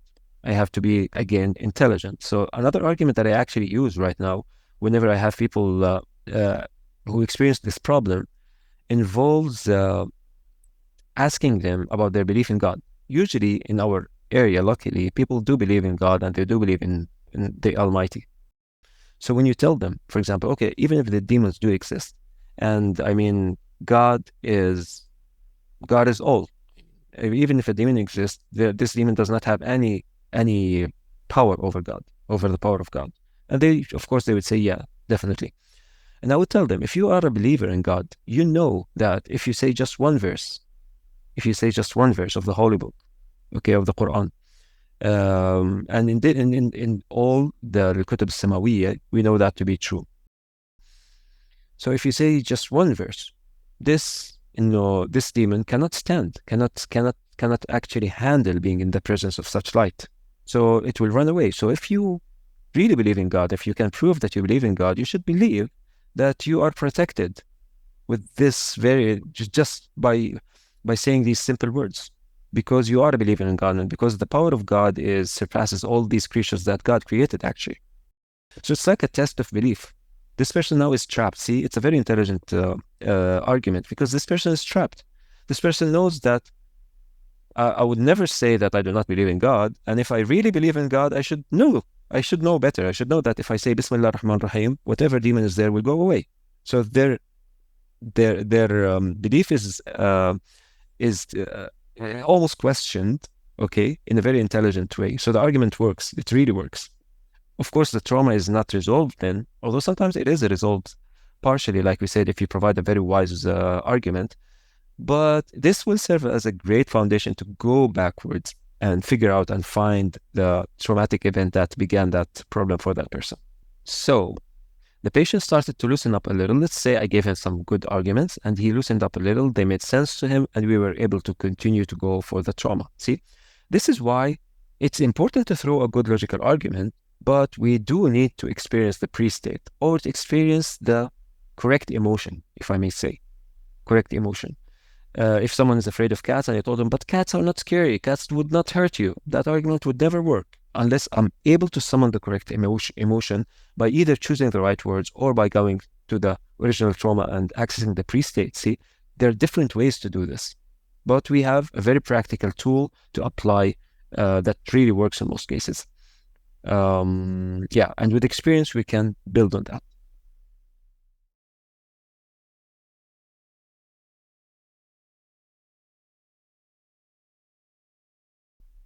So now we're ready to go for the first incident. You have established a recent incident. We might have had established another middle incident, and we are ready to utilize the blind procedure to go for the first incident. So step number 4, go back to the first incident. After you determine the dominant emotion, you will need to take the patient backwards into the very first time this emotion was ever experienced. Yes, there was a trauma, and this trauma is what caused the chain reaction afterwards. Okay, so at this point, the person was happy, was okay, no problem present. And when the trauma happened, everything changed afterwards. And now is the time to go back and figure out the first time things have happened. So the patient will have to go backwards in stages, utilizing a few mediating incidents. See, this is the mediating incident that we were talking about. It's not necessary, but sometimes it's very helpful. We will choose based on the session. So sometimes we utilize one or few mediating incidents from the past until the one that actually caused the problem is identified. Okay, because also sometimes we would ask the patient when was the first time, and we would utilize the blind procedure and get into an incident. And when we ask the person, are you saying that before this, 10 seconds before this time, you had no problem with X and Y? And sometimes the patient says, no, actually, no, I did have the problem before. And then we would utilize the blind procedure yet again to figure out another incident until the patient tells us, yeah, few seconds before, I'm pretty certain I did not have the problem, which makes it the first incident. So the patient will have to go backwards in stages. Sometimes we utilize mediating events. The patient will say that he or she can't remember the first incident. If the person says he cannot remember, we can utilize, of course, the blind procedure, like we said, to figure out the first time the problem has happened. And in this specific case, we did present the blind procedure. So, as we explained the blind procedure earlier, we did actually present an example that spoke of this specific case. So when you succeed in going backwards to the first event, establish the surrounding as accurately as you can by asking questions about the time of day, the people around, the sounds, colors, the objects, and visuals that are related to that memory. You'll mostly be utilizing the blind procedure, okay? So, for example, when we ask the person the questions that we present with the blind procedure, we will tell him, okay, now you are in the first time that right now you are imagining being at the first incident, which means few minutes earlier, few seconds earlier, the problem did not exist. So we will do our best to get as many specific things about that scenario to again solidify the emotion that's being experienced.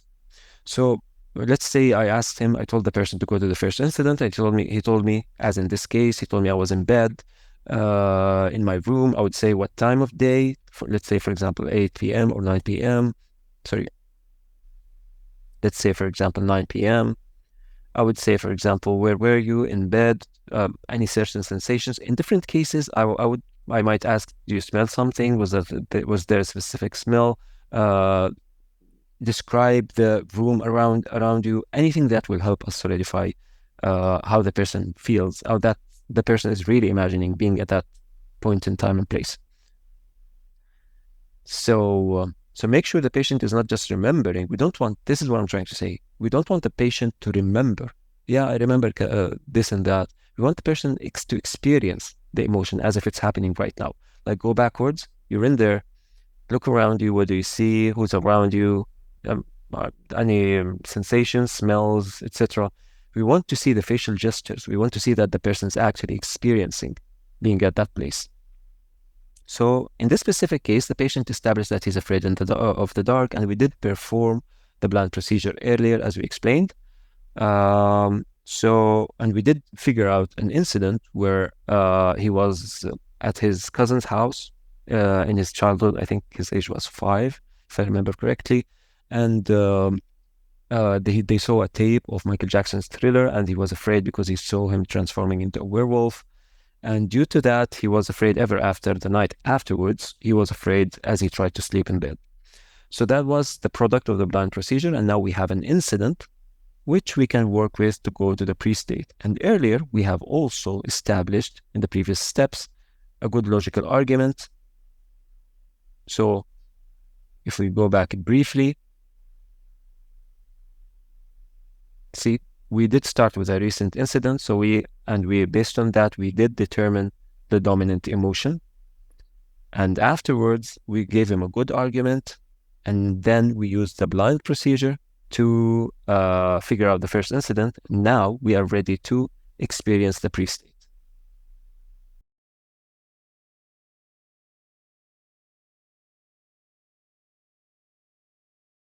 So step number 5.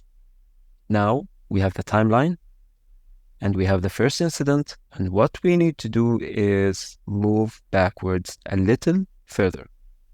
We will move backwards a little further in order to have him experience how he actually felt the night before this incident, seeing the tape that was scary to this kid. So now that you've successfully established an initial event and got a confirmation from the patient that it's the first time to have those feelings present, you will begin to ask the patient to go backwards just a little bit further. You need to make sure that the patient is absolutely certain that he or she had felt completely fine before this first event, even if it meant moving backwards in time for mere seconds. Now that's the key. We have a timeline.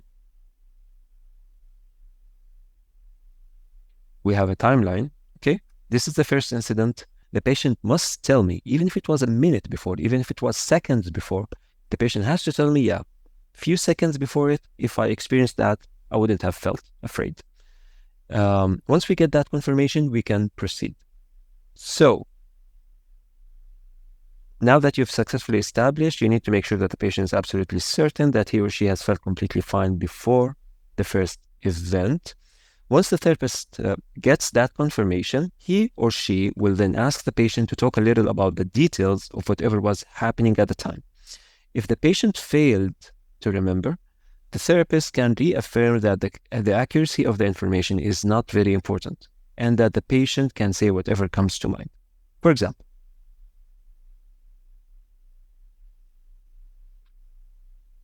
now we're going backwards a little bit just to see how the person feels. Okay? How just to summon the pre-state. So I'm telling this person, imagine as if you're now at a point in time that preceded that moment where you got surprised by that scene in the movie in mere minutes. So now this is the point where you saw the movie few minutes earlier. I wanted to imagine going to that point in time and just to imagine being there. What were you doing? See, now that's another good thing to do. It's an important thing to do. What were you doing? In order to summon the pre-state, this is extremely important. In order to summon the pre-state, we need the person to we need to establish as many details again as possible. So I'm asking him, what were you doing? Look around you. Close your eyes. Just look around you. Who's around you? What do you see? What were you doing? Because this will help the patient experience the pre-state correctly by establishing these details. So if you can't remember exactly, it's completely fine. Just say whatever comes to your mind. For example, I'm telling him, okay, we're back to the first incident. You're sitting at your cousin's house. For example, close your eyes. What time is it? Maybe like maybe 4 p.m. maybe.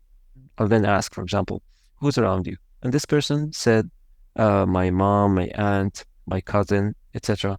And then I would ask, what were you doing few minutes before the incident?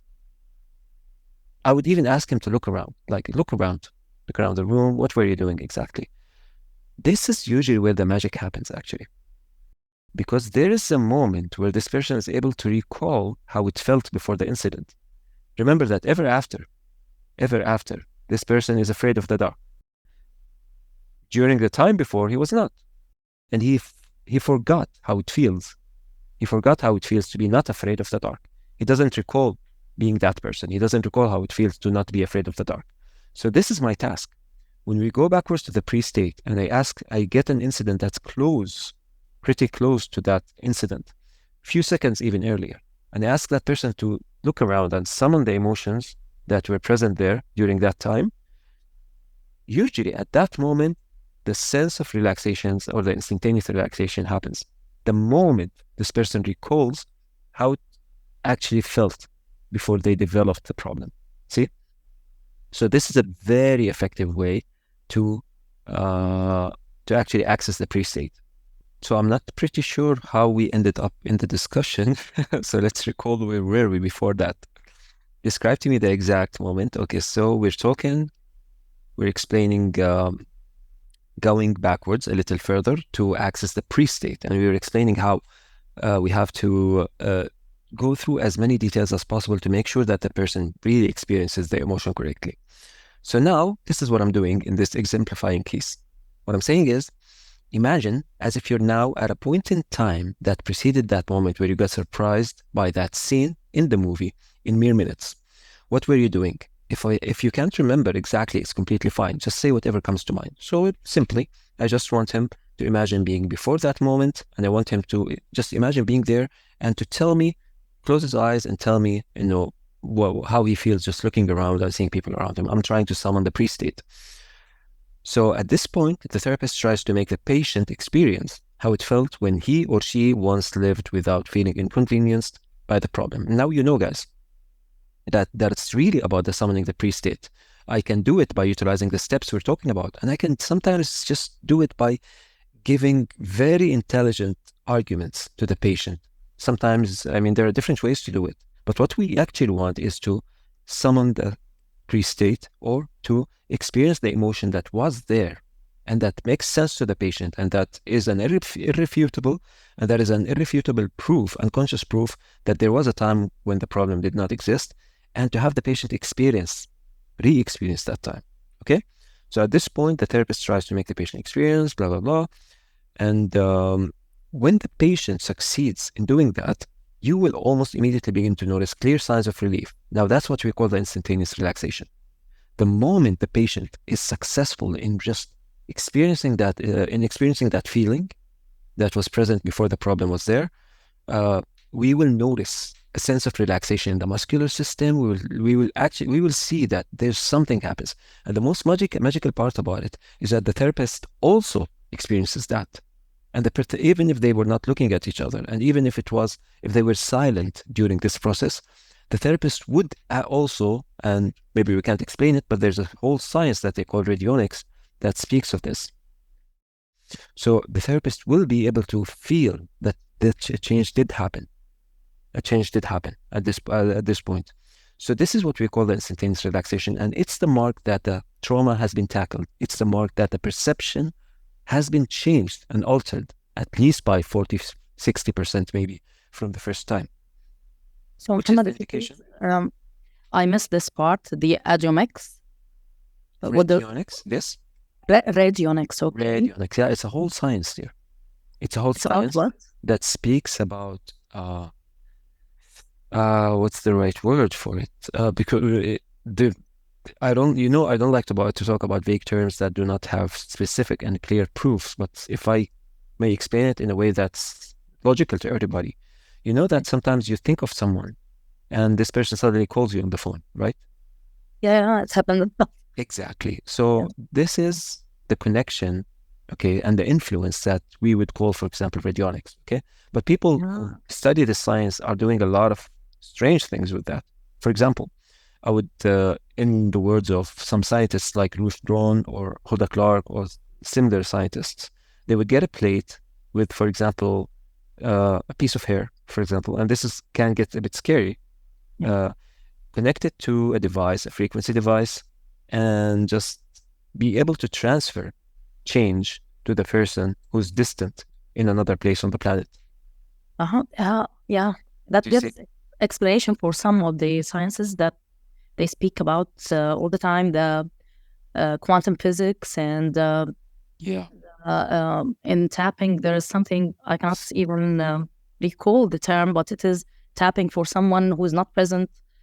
He's away, and it was giving results for others, and I didn't have an explanation. I said, this is something not real. So I think, okay.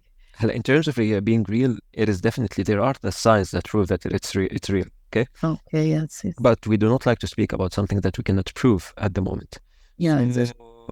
So we will keep researching until we find like things that we can rely on as evidence, more evidence, without things being extremely subjective.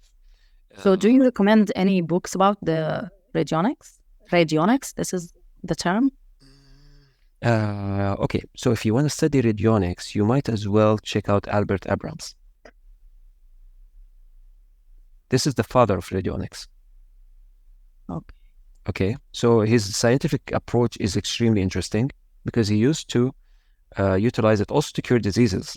He basically cured diseases with it. And he had a very interesting approach where he would tap on the stomach and see the sound change by, for example, changing the direction of the. So I think his experiments started with that, but it did develop to a lot of things. Ruth Braun, for example, a student of his, I believe. Ruth Braun. Okay. Sorry, can you say them again, Muhammad? I just want to research them. I'm writing Albert. Okay. Albert Abrams, dear. Ruth Braun. No, Braun. I think there's an E there. So Ruth Braun, a student of his. Look at that. So she actually she died heartbroken. Why? Because at the end of her life, she did an experiment where they were like pilots. They were planes, free pilots, etc. She, at her office, using her machine, was able to get all the details of the vital signs of the pilots, their heart rate, their etc., etc. She was able to get the information. And then to prove that radionics is real, she sent the information, I think, to the FBI or whatever. And what happened is they went and confiscated all she had.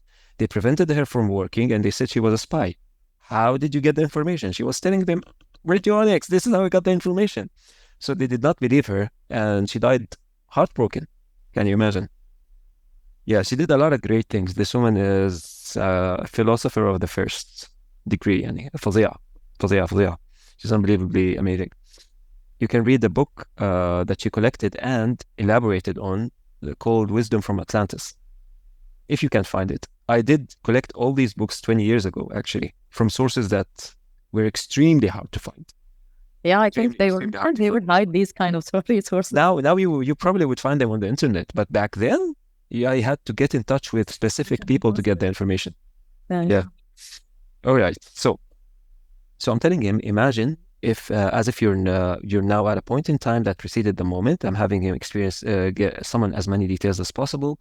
At this point, the therapist tries to make the patient experience how it felt when he or she once lived without feeling inconvenienced by the problem. So we do understand. I'm trying to summon the pre-state.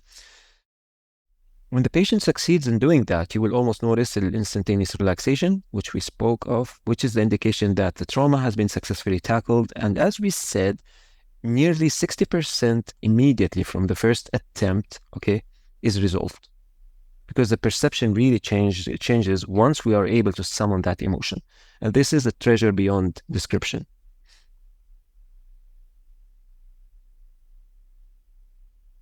So, this involuntary state of relief that occurs once the patient realizes that he or she has not always lived under the influence of the problem is the key to realizing this method correctly. Accessing the pre-state, the emotion, correctly, is basically the right method. And the session is not considered successful unless this is accomplished to a reasonable extent. And it's the mark that the perception of the patient has truly been altered. So to elaborate with the example.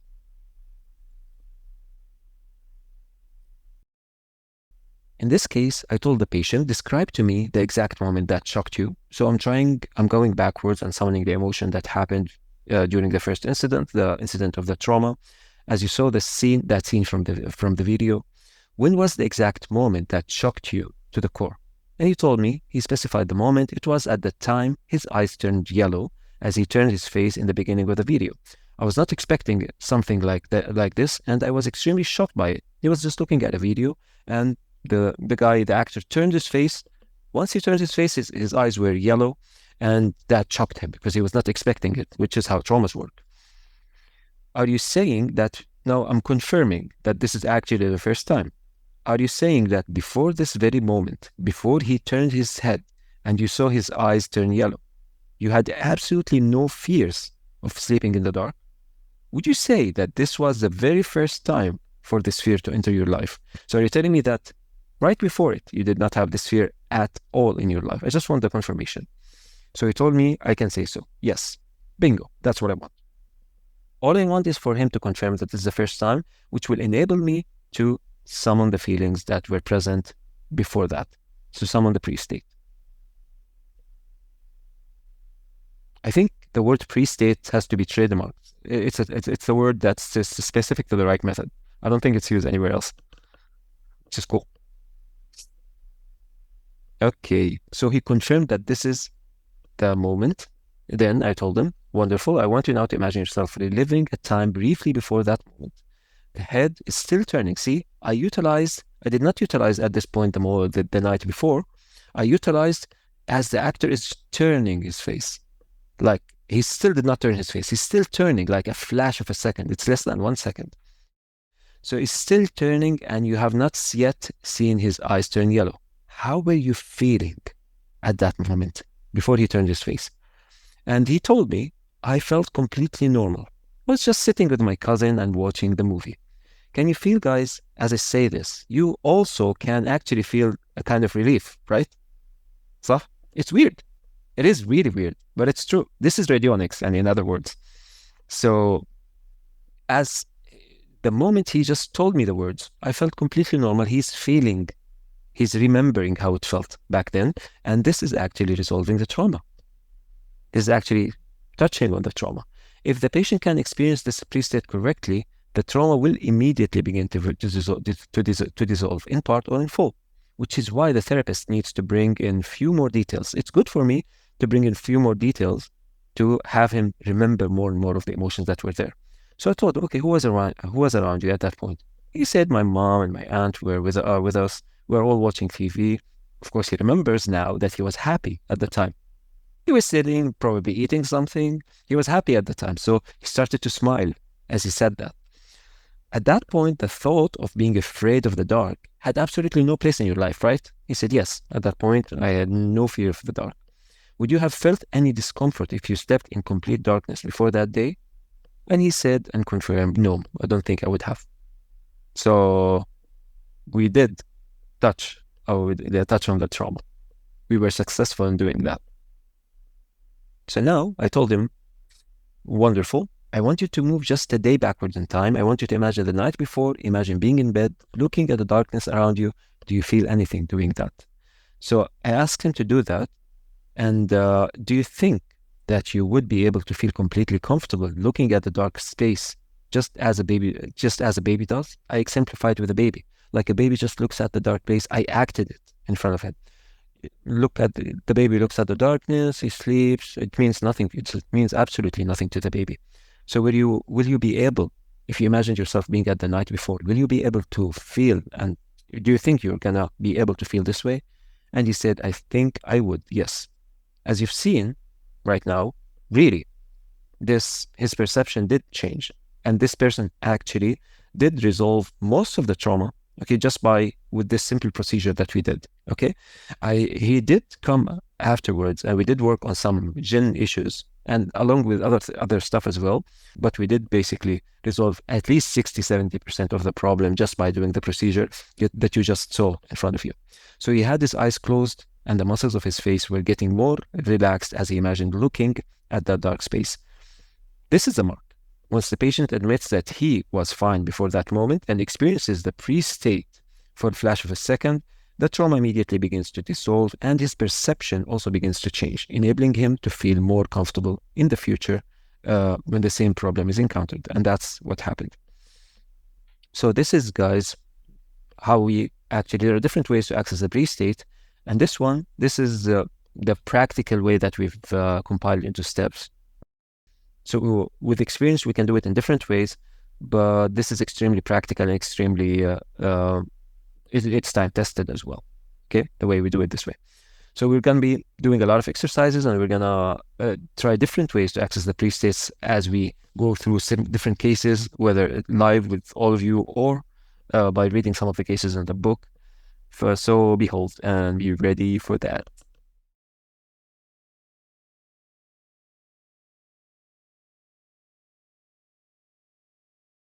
Okay, guys, so we are now at step 6. And as you've seen, we basically did what we needed to do. We did access the pre-state, and the patient did experience the relief. And probably if we just ended the session there, great results would have been attained already. But there's something very interesting that happens when we do this procedure, which was compiled into step number 6. The title is Play Around the Timeline. What we do is, like we said, we have a timeline, right? So the patient came and he told us, or she told us about the problem they're facing, and we asked about the most recent incident. We summoned the emotion. We maybe placed some arguments. We asked about one or maybe some mediating incidents if we needed to. And then we utilized the blind procedure, and we figured out the first incident, and we went for the pre-state, experienced the emotion that was present before the problem happened for the first time, experienced the relief, saw the instantaneous relaxation, and basically tackled the trauma in part or in full. So why do we do this? Why do we play around the timeline? Simply because when you actually try to do that, and you will see we will be doing this also when we talk about the ReiK procedure. When we play around the timeline, it's very common for the relief to increase. For example, let's say the patient experienced a relief, 60% relief when we access the emotion that was present at the pre-state. And just by going through the timeline, we will usually see that it can easily increase to 90%. We will improve the results just by navigating through different incidents. Now that's one product of what we do.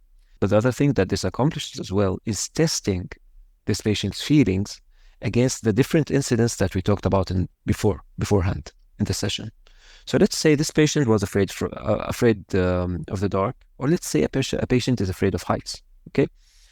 And I asked him, when was the first time you felt really afraid of heights? And supposedly he was on a trip and he was going through a bridge or whatever, and he felt extremely paralyzed going through that experience. And this was the most recent experience. Let's say I asked him about another experience. Tell me about another time that you felt afraid of the dark. And supposedly he gave me another incident, during which, for example, he was riding an elevator, a glass elevator, and he looked down and he was really afraid. He handled himself, but he was afraid.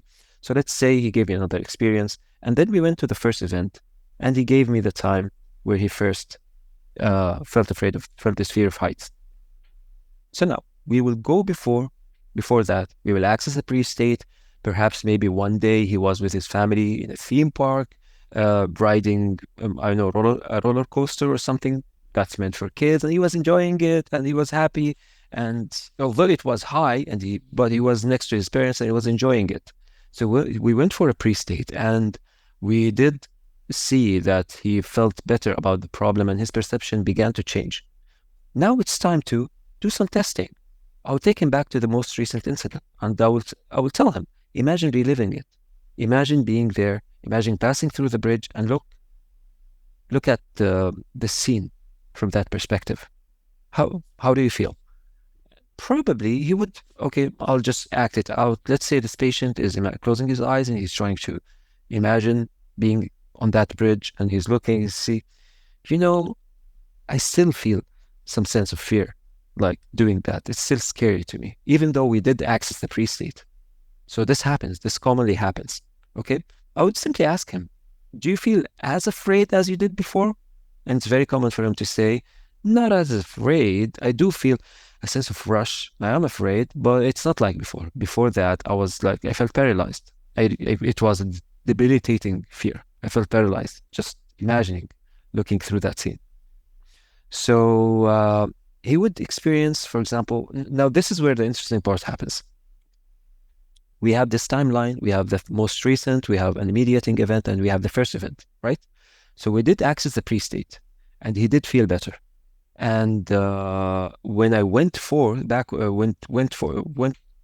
retest things with the most recent event and asked him to look around, he did confirm that, I do feel a rush. I am scared. I do feel that, but it's not as intense as it was before. Here's the interesting part. Just by navigating back and forth. Okay, so I wouldn't really stress things out. I would just move in time. Okay, the mediating event. Just imagine yourself in the elevator, glass elevator, and look around you from that perspective. How do you feel? And he will be like, better actually. I feel better actually. And I think all of you right now, as I just spoke the words, felt that there's something changed, right? You have to admit that this happened right now, right? Yes. Great. Because this is how it works. It's completely unconscious. It's a feeling. It's a feeling in the heart. I feel sometimes. Feeling in the heart changes, like, and it changes. Way. Yes. See, and now you will see, Osama. Now let's go backwards with the patient as if he's there right now here with us, and let's experience the bridge again. You are on the bridge and you're looking from that perspective. How do you feel? You guys, the guys with me. How do you feel? You feel that something changed. Yes. When I asked just briefly before, you saw what happened. Okay, this is strange, but it works. So we have the bridge event, we have the elevator event, and we have the first event, right? We accessed the pre-state and you felt better. But right now, you've witnessed when we went and retested with the bridge, almost all of you felt a rush in the heart, okay? As if you were the patient, right? Yes. You did feel that. Great. Right. So when I went for the elevator event and I acted out the patient, experiencing what happened then, you all felt that, no, I don't really feel afraid. There's no rush. صح? Right? I didn't focus on that, but immediately with the recent one, I feel that electric wave even. Something happened, exactly. Yeah. And now, if I go forward again and I ask the patient, see, I'm acting it out, but this is what's happening. I don't know how it works, but it works. So I'm coming backwards, forward in time, and I'm asking the patient, okay, now you're on the bridge and look down. How do you feel? I think all of you agree with me that the rush that you guys felt briefly before is not there now, right? Yes. صح? Yes. Yeah. Again, I don't know how it works, but it does. It's unconscious. It's an unconscious procedure. And this was actually the discovery that happened to me when I was doing that exercise way in the past. I noticed that something different happens.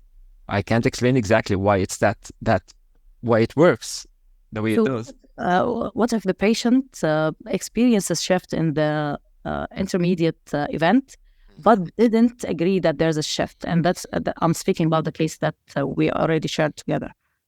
So when I checked these recurrent, it wasn't one recurrent incident. She was saying, I feel a little shift, but with the recent one, no, I'm still having the same feelings.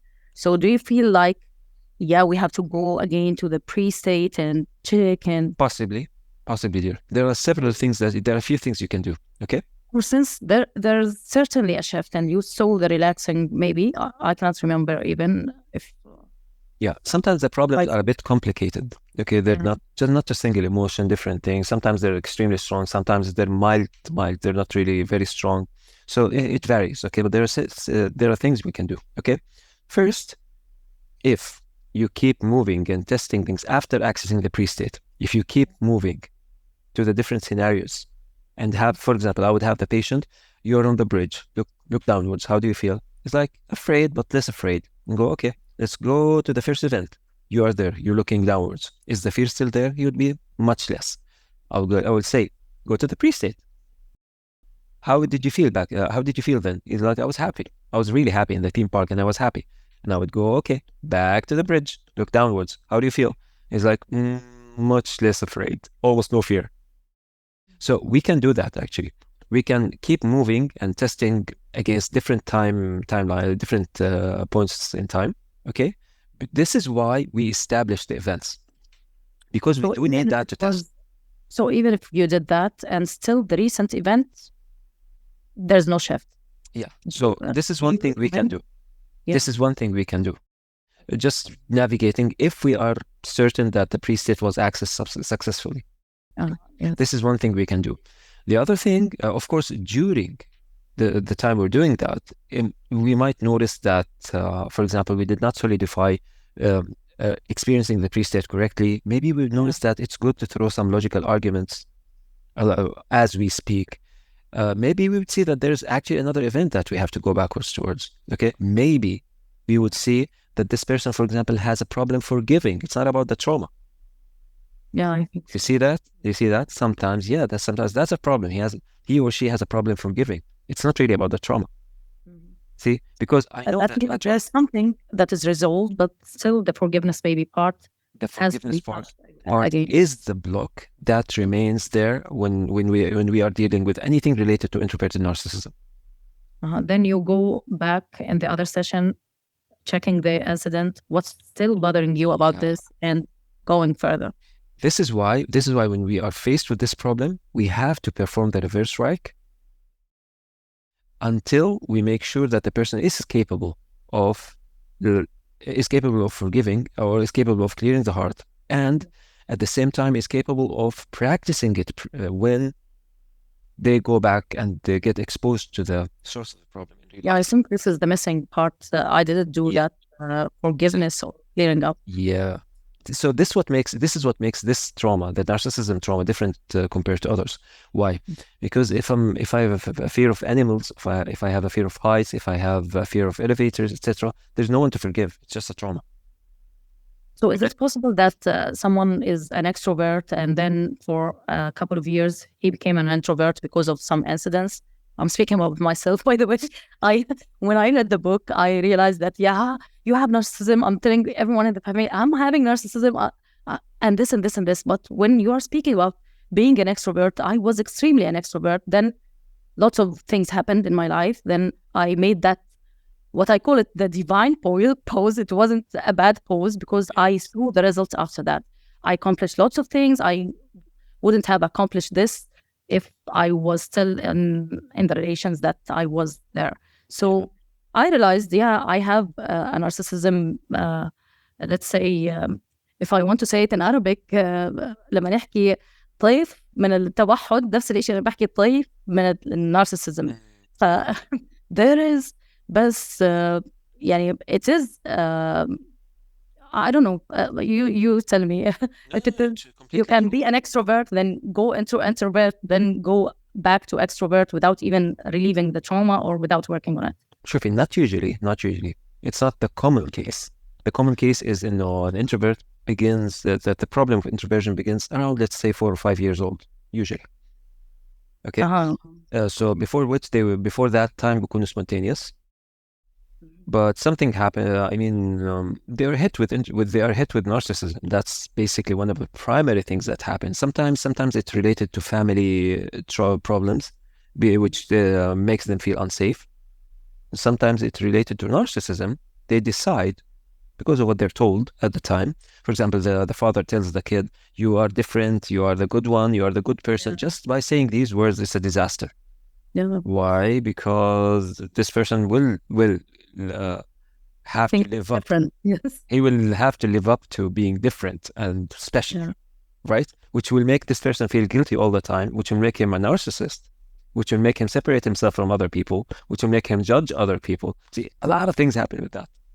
So even That's if the you're premise. an introvert, this is what you're saying, and you went through this narcissism, let's say 3 years, that means there's an origin there in the Not childhood. necessarily, no, dear. It can Okay. happen. It can happen. For example, if you're shocked to the core by with a great disappointment, maybe yes, you would become introverted for a while until you trust people again.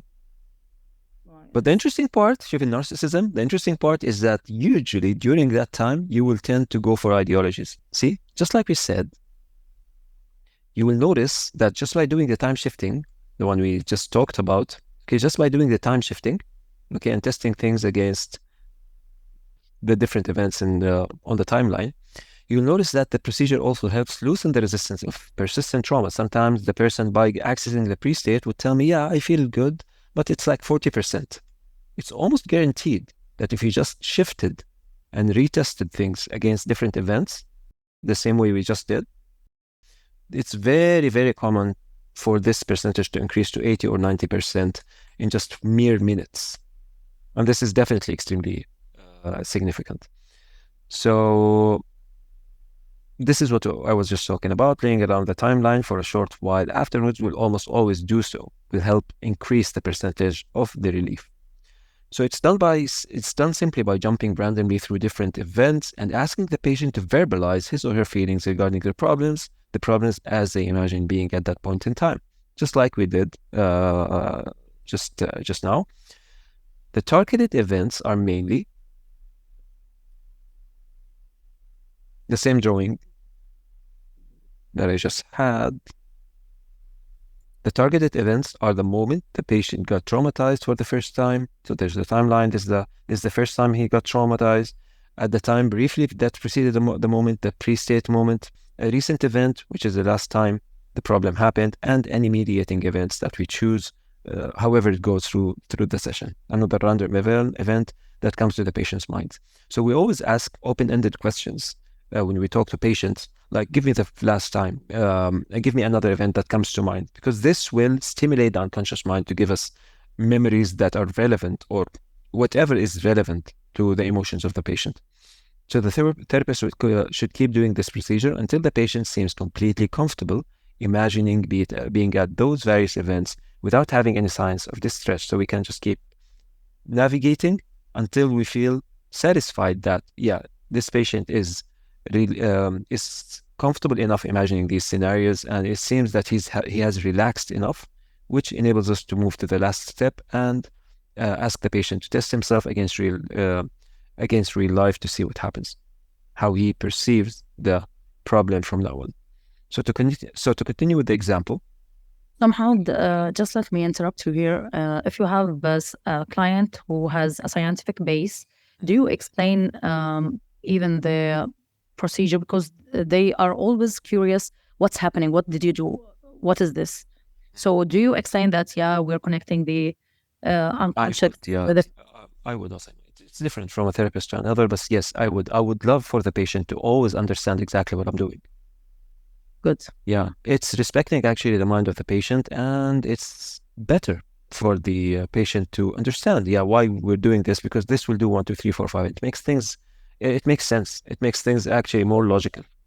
Because with some people, it will make the opposite. It will make resistance, because if they are coming from a scientific background, they want to prove, yeah, this is wrong. No, it didn't happen. They will not be with the natural flow of the session. It depends on the patient, Osama. But I can tell you that most of the patients will actually cooperate and will appreciate doing that. Yeah, most of the patients, practically speaking. I promise you guys, I'll find a way to fix this tomorrow. I have the same problem, by the way, by my camera, but my husband fixed that. He's not here. I would yeah. I did click the button that disables tracking. It just keeps coming back. I don't know why. Yeah. And some clients, they said it is like hypnotizing, because I move a lot with my hands all the time. So it's all the time moving, but it is fixed now. Yeah. Now that's a problem. Great. Okay, so let's continue. So just continuing with the case, I'm telling the patient, go backwards in time and imagine, remember, we did access the pre-state, and now I'm telling him to go backwards in time and imagine being at the moment when you saw that horrifying scene. Look at those yellow eyes. So we did access the pre-state successfully, and now I'm going back to test his feeling. And he told me, actually, I feel more at ease about it. So we were at this is the time the trauma happened. We were at the pre-state. After we successfully saw him getting a relief, we went back, we went forward, and we retested his feeling against the event of looking at the eyes of that of the monstrous face that was in the movie. And he said, actually, I feel more at ease about it. I don't feel as shocked as I did. So I'm asking him, is it as terrifying as before? He's like, no, it feels much less intense. Actually, it's like I'm looking at it and it's a scene from a movie. I don't feel much about it. So these, I think, these were his words at the time when you talked about it.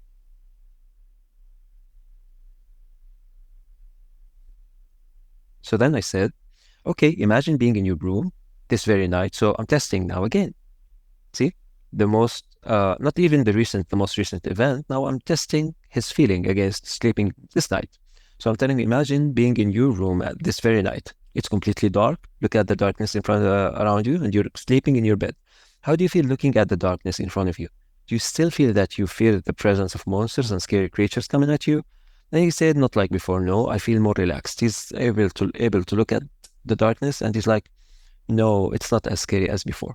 So just to conclude the session, I said, wonderful, go backwards in time and relive the first memory of seeing I moved back again, just to test another time, to the moment he saw that monstrous face. And I told him, imagine looking at that face. How do you feel? And he said, I feel completely neutral about it. I really, looking at that face, it's just a movie. I don't feel anything. So his feeling that was present a few minutes before is now completely changed. And in this specific case, of course, I didn't write all the details. In this specific case, he still had concerns in regards to demons and jinn and stuff like that, and we did talk about it later. But at that point, the fear that developed because of that scene he saw in the movie did change, and he did actually, without doing anything else, experience at least like 60-70% of change when he went to bed that night. He confirmed it, and later on we worked on whatever issues were there, and accordingly worked on that. So to conclude, the therapist can keep switching back and forth between different events to solidify the resolution.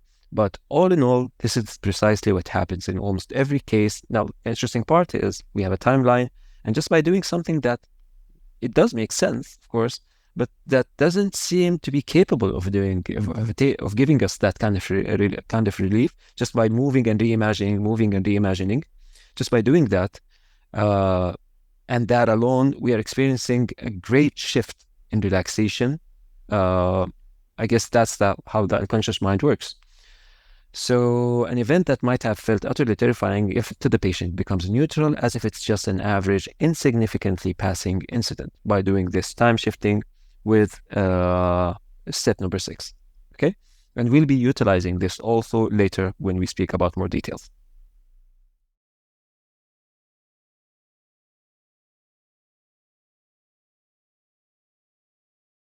So in here, guys, this is step number 7.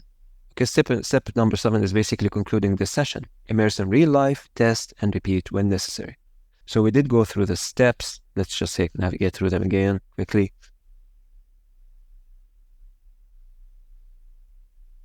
First, the patient told us about the problem. We started with the recent incident.